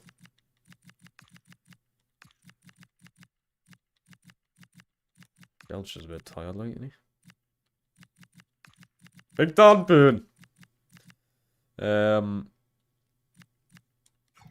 I'll do.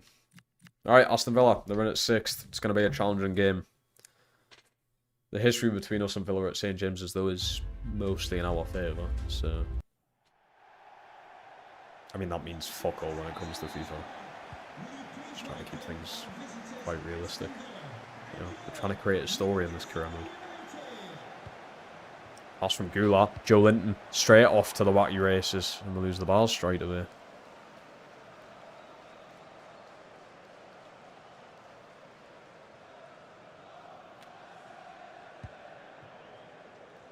Now, Goulart playing on the right, not done anything on the right-hand side for us, but I don't want to throw Karamoto Dembele into a game like this. Starting-wise. Probably bring him off the bench, because Goulart's stamina's not the best. Lovely interception. My God, he's really struggling in the Prem, I will say. He's really struggling in the Premier League. But in the Champions League, he's been good.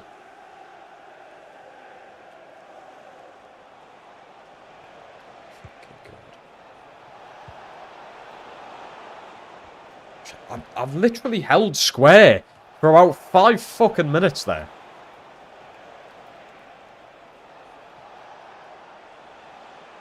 It's ridiculous trying to defend, by the way.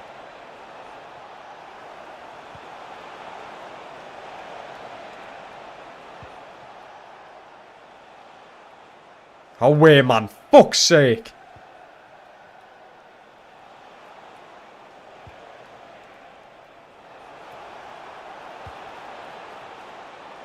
How was that one?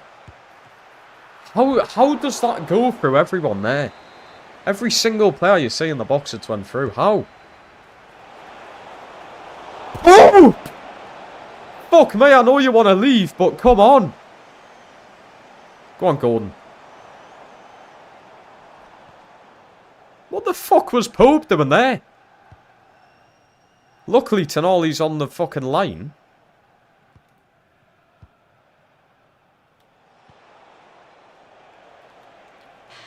Bloody hell.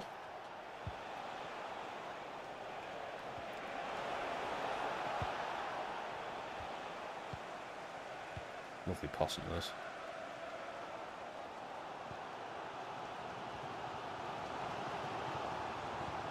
Cool. I don't even know what you're attempting to do there, mate. I really don't.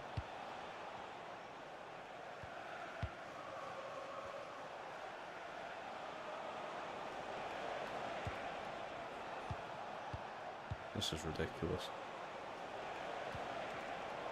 Great interception from Scalvini, but then he loses the ball.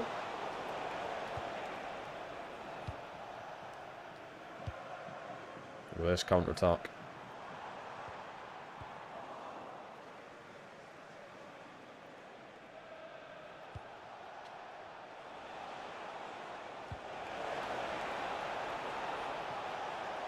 How fast is this Gresham? Oh my God.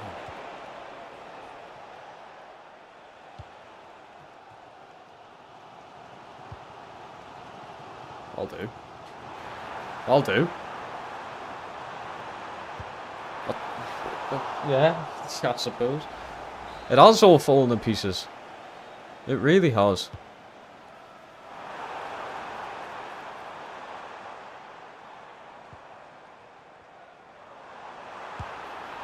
save. Oh my fucking god!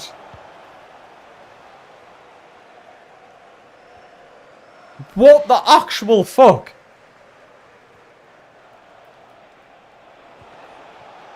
Oh, I swear to God if they score here. I swear to fuck.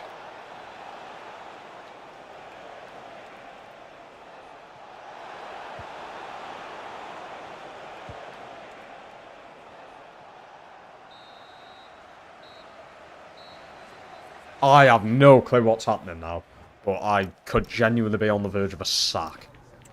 Something needs to be done. Something needs to be fucking sorted, yeah. We are on the verge of being sacked if I'm not careful. Holy shit.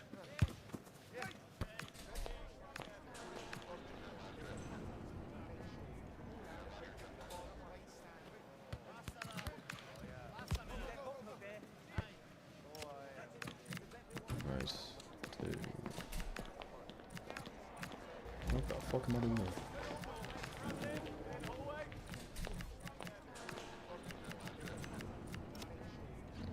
For now.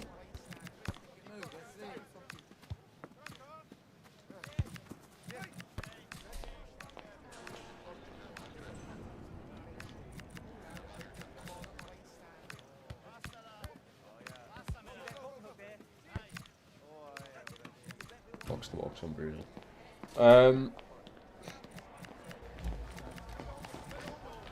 For now, Gordon up top.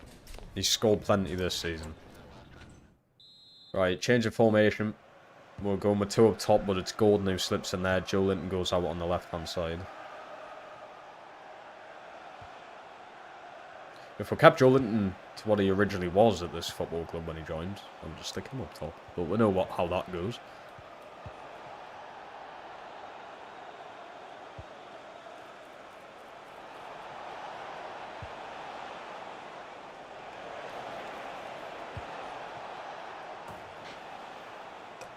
I understand Pope wants to leave, but I feel like he's purposely doing this.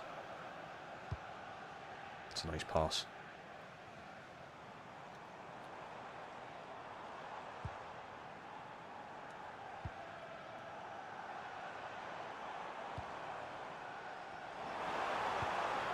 Great ball.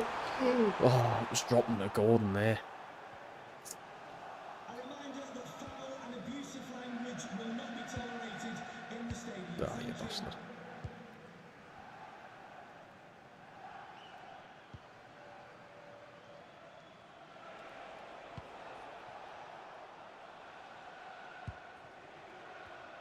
Ah. Bruno's done well. What a ball from Bruno. Gula. That's so fucking close. That's so close.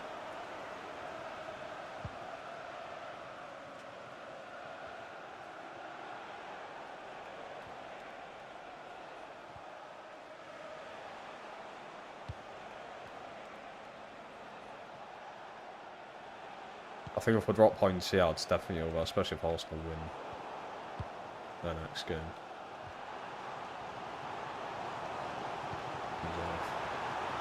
Scott.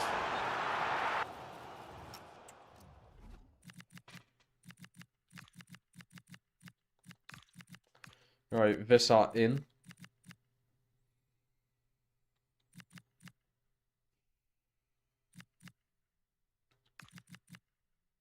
Not going to put Cobby in yet, but I think I will do. I think I will do eventually.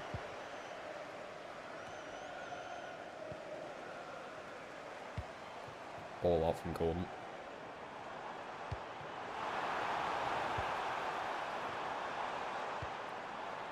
Some lovely football in there.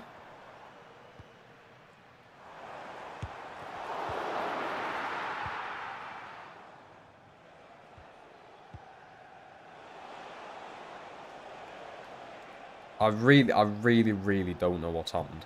I can understand tactical breach, but come on. To affect us this badly.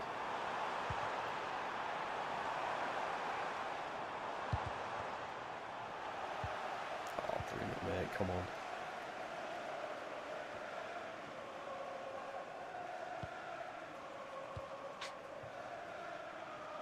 Look at the passing difference, man.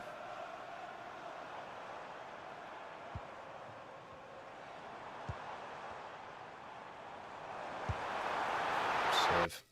What can you do against Martinez? What the fuck can you do? Nothing! Nothing is the answer. Right, Kobe Mano. Big down burn.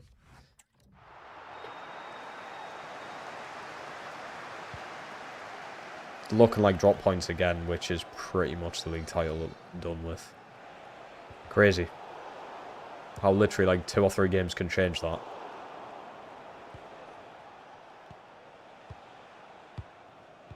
Oh my god, look at the way they're fucking playing, man. What can I do? Look, Kamara doing fucking Rabona passes and stuff.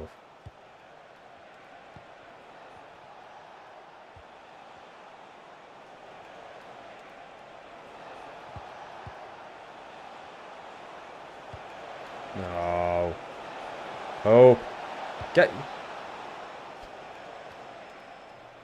Who have I can't for FPL? Haaland. Indeed. All that. Do that. One last chance, maybe. Fuck off.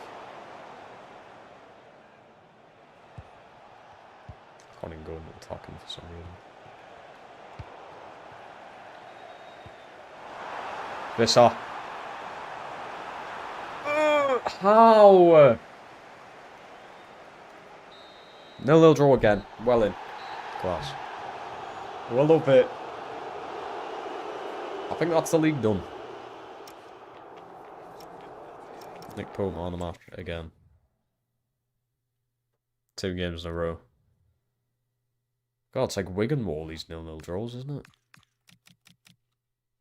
Alright, FA Cup final. At least we've got something to look forward to. Premier League now, how we're looking. Arsenal did win, so it is 78. Hold on, 78. Yeah, it is now statistically impossible for us to win the Prem.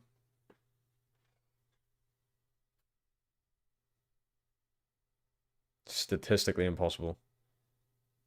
Something that's good to look at is I think Jose Mourinho with 15 goals conceded is the least ever, and we're on 12.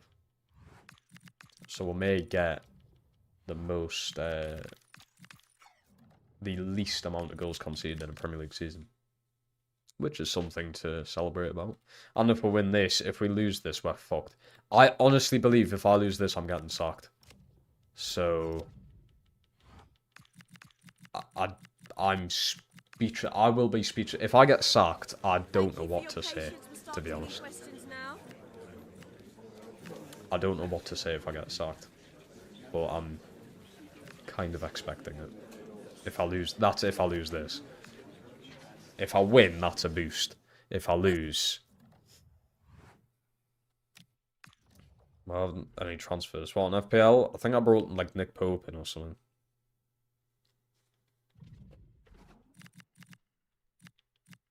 Right,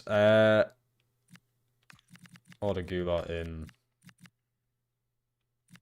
Everyone else stays the same. Right, we did win it last year. Actually, it's Benitez in there instead of Pope for this. We did win this last year, so we are the current holding champions. And we are against Wolves. I'm not going to say anything. I'm not going to say anything. I don't want to jinx it, but it's not a bad opponent I have in the final, I'll say. It could be a lot worse. Playmaker build-up he was doing well on. Have I not already got that on? I've got Playmaker. I suppose I can change it to build-up.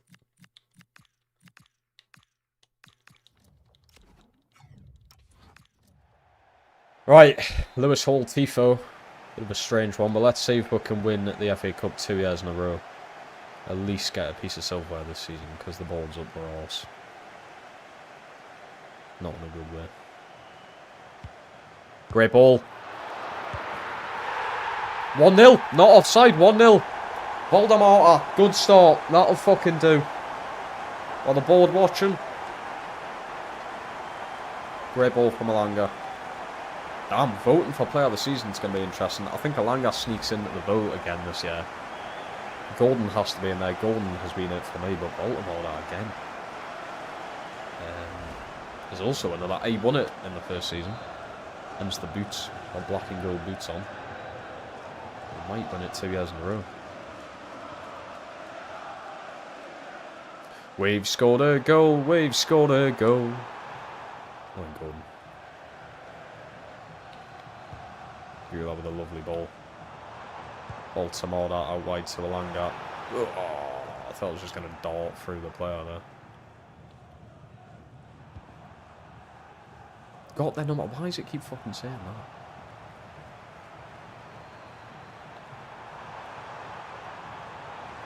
There's Hall. Hall should do it there. Save. Oh, I thought that is a minute. Great ball. Oh, dodgy. No, very dodgy. Love it, Gordon. And he's kept it in.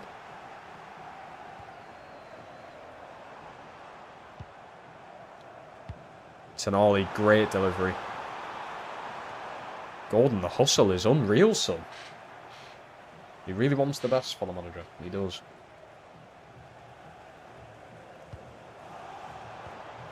Gula. I just don't know about all that Gula, you know. Don't know. Like I said, Champions League, he's been fucking unplayable. That's been unreal. Scalvini, lovely header out there.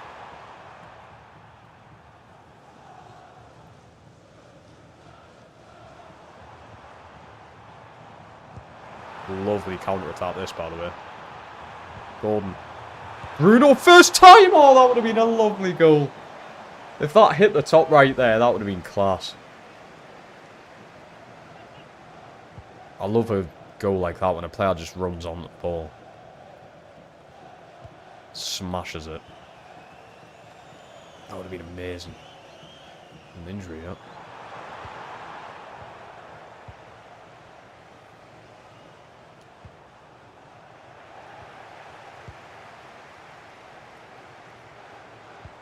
Great ball from Baltimore. Alanga. Save.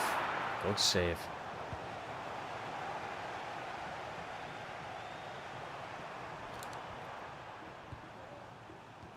Bruno in there again.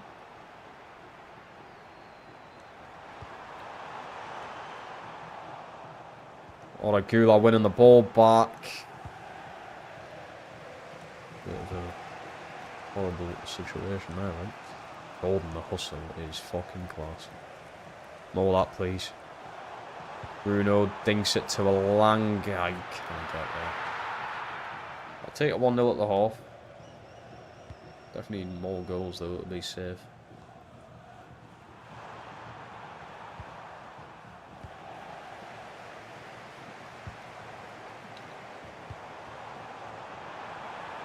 Oh my god, what a pass. Good defending there, to be fair. I think Wolves just need more up top. They're really solid defensively here. Gula, lovely pass there. See what I mean? They're great defensively. It's come to Gula here on the edge of the box. Sting one towards the goalkeeper. Good on to it.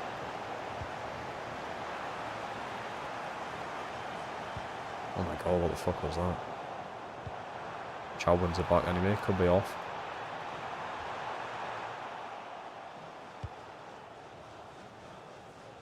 I'll do for the half, ref. Love it, Bradley. Right, 1-0 at the half. That's promising. Obviously, I'd love to have another goal or two to basically set in stone that 1-1. No attempts from Wolves there, so just keep doing what we're doing. I said this is very crucial because if we fail to win this, that's all objectives failed, and I would imagine they're very fucking strict on this. And I'm looking down the barrel of a gun.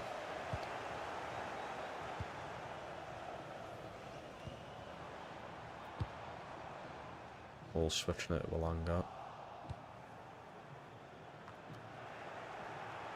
Right, we're not playing tennis here. Try and keep the ball down. Lovely pass on that. It's felt like Bruno.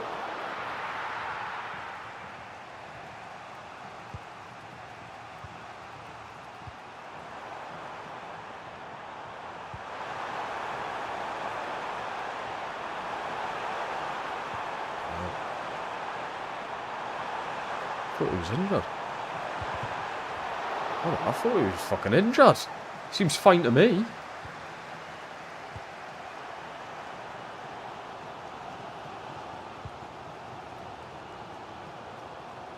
He just shoved Gordon out the way there, bloody hell.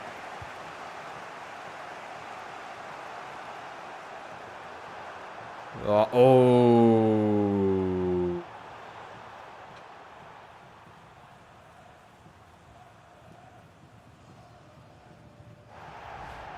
Oh, there's going to be a standing off there, you know. Awkward one.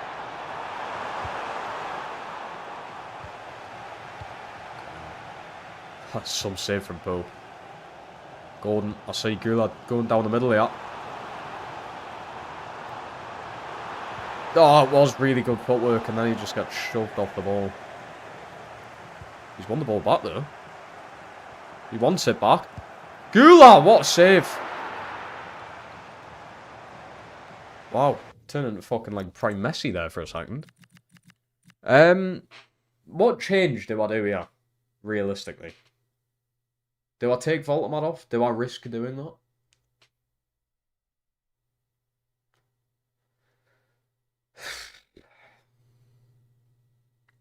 I could put Joe Linden for Goulart, but then he's just had that sort of bit of a shine moment there.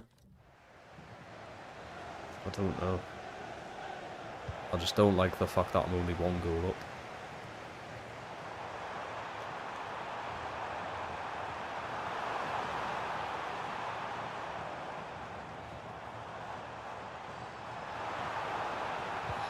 I'm just going to put it over that now. Chow, lovely win there. Goulart pings one up to Alanga, back to Voltamora, back to Goulart. Oh, the finesse shot would work there. Right, Dembele and for Gordon it is. Going to be playing on the left. No, I don't think I've ever played him on the left, actually. It's usually Cordero.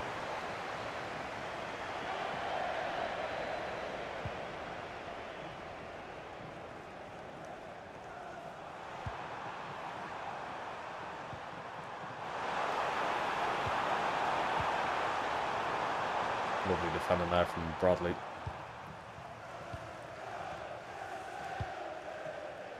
Not the ball I wanted, like. Wanted a Lewis Hall at left back.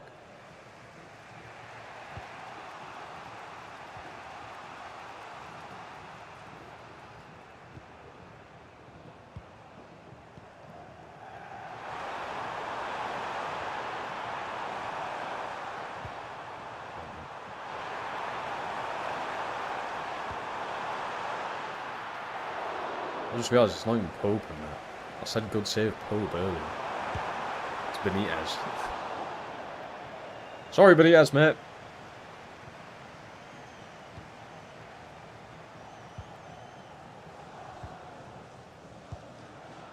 Oh, lovely pass that.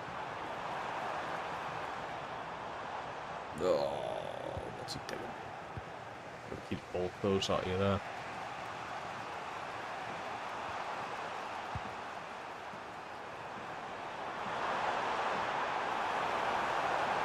I think he's going to put the ball in. He has. Salvini clears.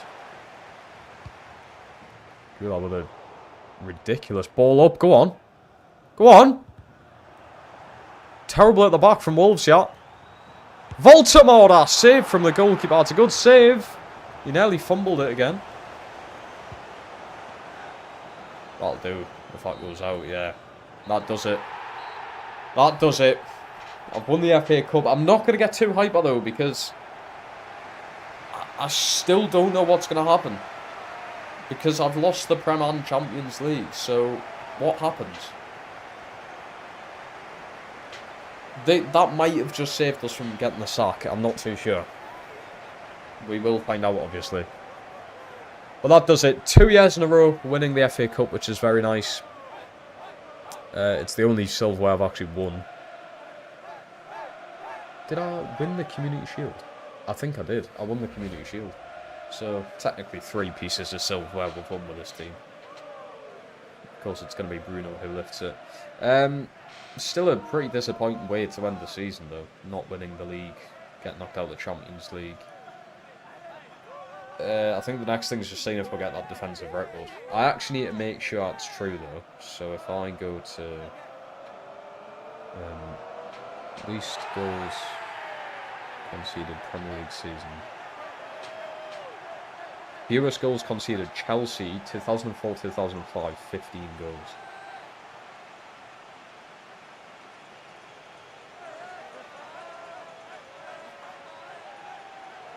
So that's been in place for 20 odd years now. And we could beat it. We've got 2 games to go. And we're currently have only conceded 12. Which is insane. But there you have it. What a moment. Bruno Guimaraes. Would you say he's the best captain we've ever had? I know a lot of people would probably go Shearer. Would you say Bruno is the best captain we've had? Won 3 pieces of silverware with it. 4, technically. If you're classing the actual real Carabao Cup. If Bruno classes as the skipper for that, I don't know if it would be Lascelles. Like, really? Even though he doesn't play. But there you go. Lovely stuff. Write ourselves in Newcastle history again. Alanga assist and Baltimore's goal. Alanga has been amazing this season, I will say. I think, you know what it is? Player of the season voting may actually just be the same as what it was fucking last season. I'm already thinking Alanga, Golden, Baltimore, Chow. Which is basically what it was last season. Or Golden. Insane. I had Tenali in place last season.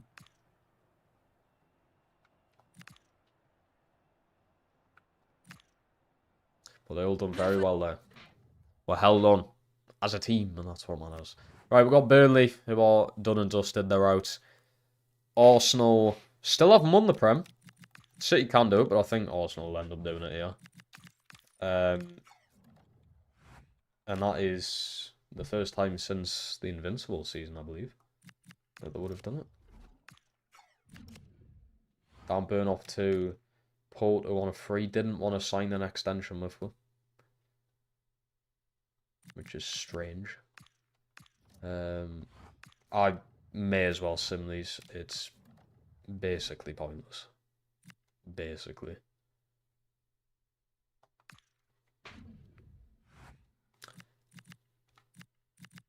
That's not very good.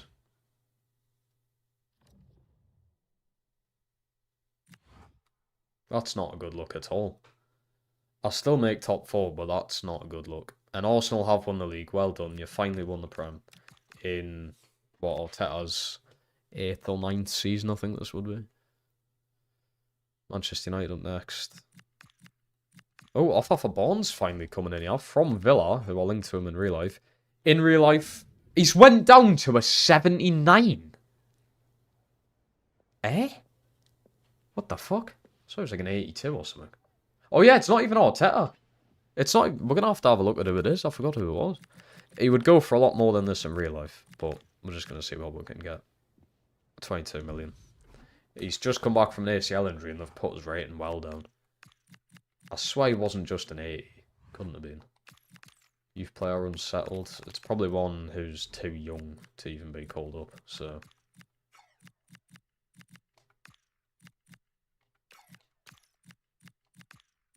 Don't really know what the complaints are about, really.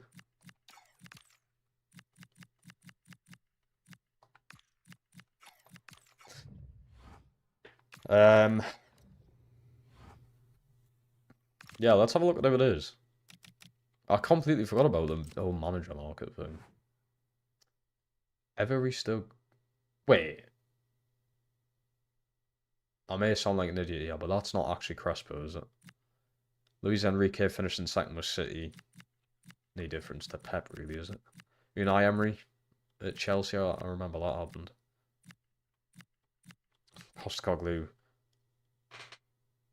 Postecoglou's back at Spurs. Oh yeah, Arteta. I know Arteta took the Forest job. I didn't know Ange ended up back at Spurs, though. What the fuck? And also, how Scott Parker managed to stick with the Burnley job, I do not know. I really don't know. Alright, Manchester United last game. It is just going to be an awesome. See if we get the defensive record or not. And we do. We've officially only conceded 14 goals this season. 14 goals conceded all season. It is a new record. Smashing Chelsea's 04-05 record with Jose Mourinho. We've done it. It's just a bit disappointing that we didn't do more. Like, win everything. 63 goals scored is actually a lot less than last season. I believe we scored nearly 80 last season. So the numbers are down there. But we have conceded only 14, which is crazy. 23 wins, 10 draws, only 5 losses. It's not terrible. And the team's definitely going down. Burnley, Everton, Southampton, Wolves. I don't know how that team stays up, really. Everton go down with Moyes. I wonder if Moyes gets the sack. I wonder. Let's have a look at stats before I potentially get sacked, because you can't look at them after that. Pope with 33 clean sheets is absolutely daft. It's such a shame that he's not going to be signing a new deal and leaving, though. I think he's still got another season. But he has pretty good backup, let's be real. Hall, obviously only played half a season, but was alright. Diouf, I think, was a brilliant signing from him. He's done well. Botman, obviously, went down with an ACL injury, sadly. I've been impressed with Scalvini and Chow as a duo. Very surprised Chow's not more than 83, though. Jelch was alright in the games he played. Not bad. Got quite a lot of appearances in there. It's not horrendous. Sander, look at that now. Now, this is someone who can actually be called up. Wow. I like it. It's not bad. Bradley was great, I thought. Jolty, we've still got this guy, yeah. He spent a whole season out. He's only went up 2 ratings, which is a bit meh. So it could be another season out on loan from Tonali. Yeah, you're probably going to get that every season with Tonali. The average rating is what matters a lot here as well. Joe Linton, brilliant season. Literally got himself a new contract for it. Paqueta did not play a lot at all. Wow. Potentially selling Paqueta next season, maybe. Bruno, excellent again. Cobby was a good... he was something different to add into the team. A great backup. And he's still very young, of course. Miley has actually went up quite a bit at Leipzig. That's a good sign. Ramsey, yeah, just obviously didn't play that much. But didn't do too bad in the games he has played. Olegula, not terrible.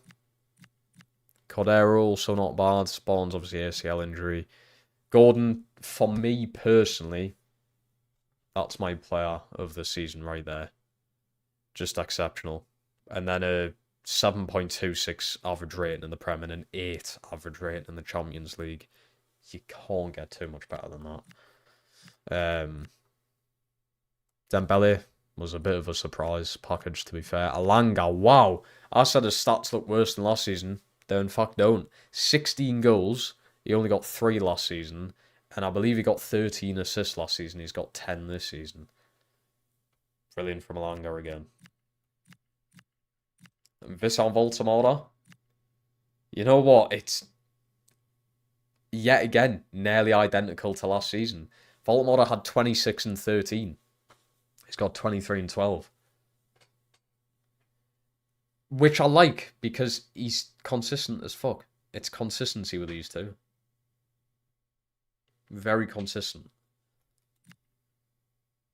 Incredible work. Absolutely incredible. Who's the highest valued player? Tonali, of course. Who's the highest paid? Stupid fucking me, yeah. 320k is daft. I think my player of the season vote, the players I'm going to be putting in the poll for you lot to vote, I think Pope has to go in there. Just the clean sheets and the fact that we've got that record now. So I'm going to go Nick Pope. I'm then going to go Anthony Gordon Alanga and probably Voltamada. And Voltamada won it last season. And I think there's only 4 spaces on the polls. If I can fit 5 in, maybe he's Chow again, you know. Maybe he's Chow.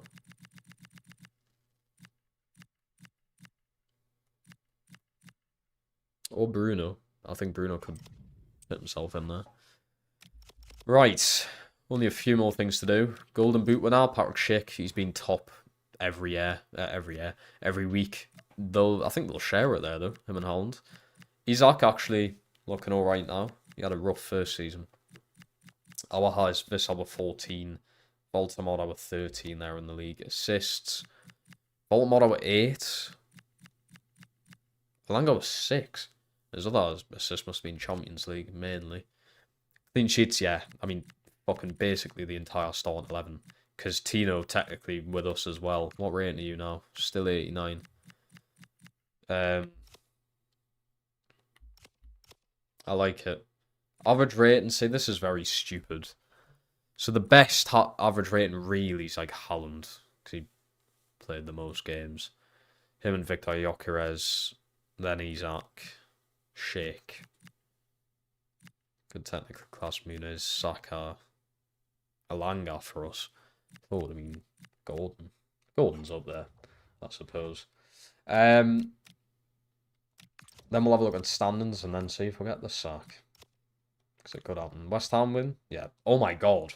107 points. Playoffs. Interesting. Very interesting. See if someone can come back up. Shit, I went off. League One. Oh. Oh! Hugh! Holy shit! They were so close. Literal goal difference keeping them from getting an automatic promotion. Keep an eye out. Wigan might come up through the playoffs. Okay, now. You never know. Dortmund win the league? So, yeah, gotta be in there. 300? Yeah. To be expected. FA Cup was us, obviously. Carabao Cup, Arsenal. And then I'm very interested to see the playoffs, you know. Very interested to see the playoffs. I'm surprised about that Wigan thing there, you know. You know what? If I get sacked, we're taking over Wigan.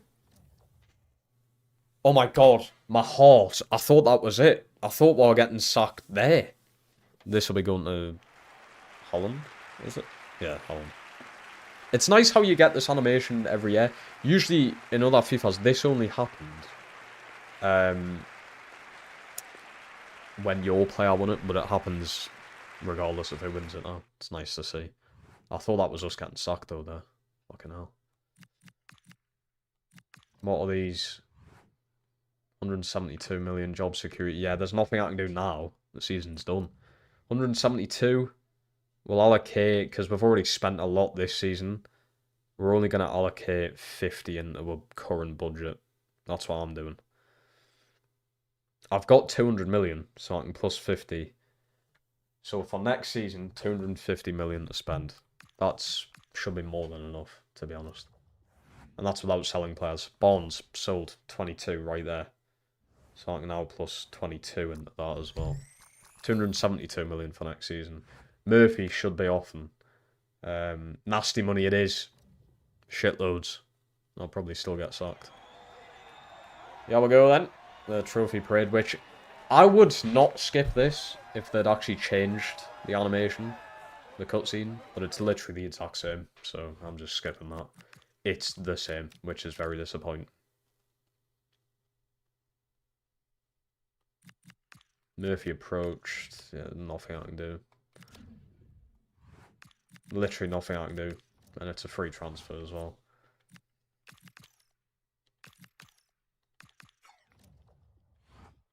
fucking begging I don't get sacked. If I get, I don't know what to do if I get sacked, to be honest. Kiela's going to Coventry on a permanent. Yeah, great signing for a free, but he literally didn't play a single second of football this year, so I doubt he's going to be up to scratch. It's going to be rough getting him back in. 2.1 million, not bad for a player I've never used. Plus 2.1. 274.8 now for the summer. Oh, the Norway job offer. Let us guess, it's the women's.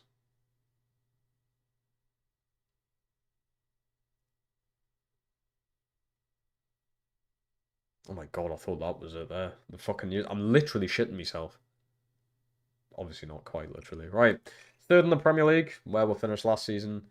Won the Community Shield, won the FA Cup, quarterfinals of the Carabao Cup. It doesn't show the Champions League there, but I did finish in the semis. We would like you to remain in post for next season. Okay. We're staying for now. We're staying for now. Nearly, very nearly. We're fucking so close. It's the objectives, man. Win a treble. Are we serious or what? Kind of fucking owners put a manager under that much pressure. Oh, just win the treble. Like it's nothing.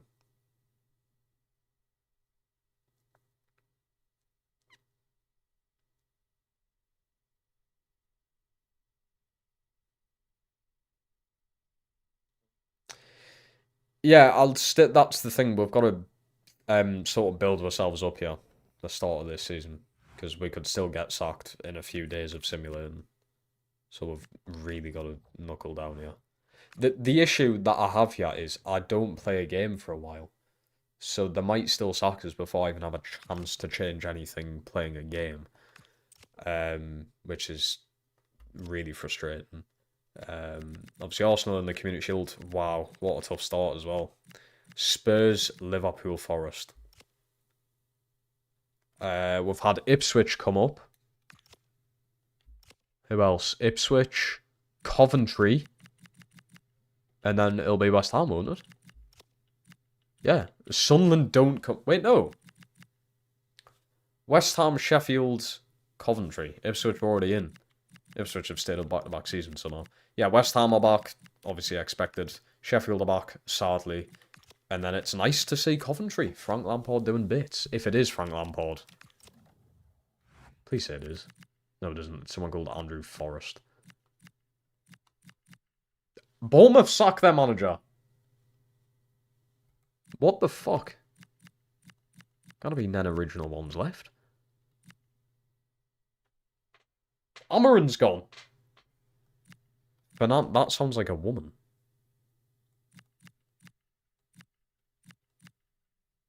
Graham Potter's still the West Ham manager. That's crazy. I suppose 107 points in the Championship's crazy. When was the last time I checked FPL? Today, when I was sorting my team out. Oh yeah, check the Championship. Did you go up? I'm going to guess that you didn't, but it would be quite interesting to see. Be right at the bottom, wouldn't you? Nah. Who would it have been then? I know Wickham come up. Wickham, Plymouth. Portsmouth? Wickham, Plymouth, Portsmouth? No? Wickham, Plymouth. I can't remember.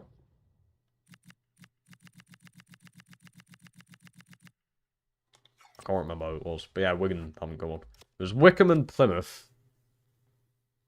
They got automatic promoted. I think Plymouth won it, didn't they? Wickham second. Don't know who the other team was. But anyway, I'm going to end the stream there because it's 1:10 in the morning. And I'm literally going to be streaming at 11 AM. So, yeah, I need sleep. I need food and sleep. It's going to be an interesting stream tomorrow because it could be like 2 minutes long. If I get sacked, I get sacked. There's nothing I can do about that. We're still on the verge of sack. So we've got to be very, very careful. Cardiff would have been relegated, I believe. think. I know, I think Cardiff are in League One. Charlton, that's it, Charlton went up. So yeah, I'm live tomorrow, or technically today, at 11 AM. Be there, start of Season 3, or it could literally be the end of the career mode. Because if I don't sort something out, we're getting the sack, we're getting the boot. So we've got to be very careful. But yeah, thank you so much for being here tonight, everybody. I do appreciate it. Sorry for the past few days. I've just been absolutely cream crackered playing Battlefield 6 all day. Pretty much. Well, all night, I should say. So I'm going to go and try and fix my sleep schedule a bit, if I can. I love yous and leave yous. Take care of yourselves. Stay safe out there. And hopefully see all of yous in the stream tomorrow morning. For the start of Season 3, or potentially the end of the career mode. The polls are going to be going up in the morning, probably, for the vote for player of the season for Season 2, so make sure you cast your opinions on that. And I'll speak to all of you then. Goodbye for now.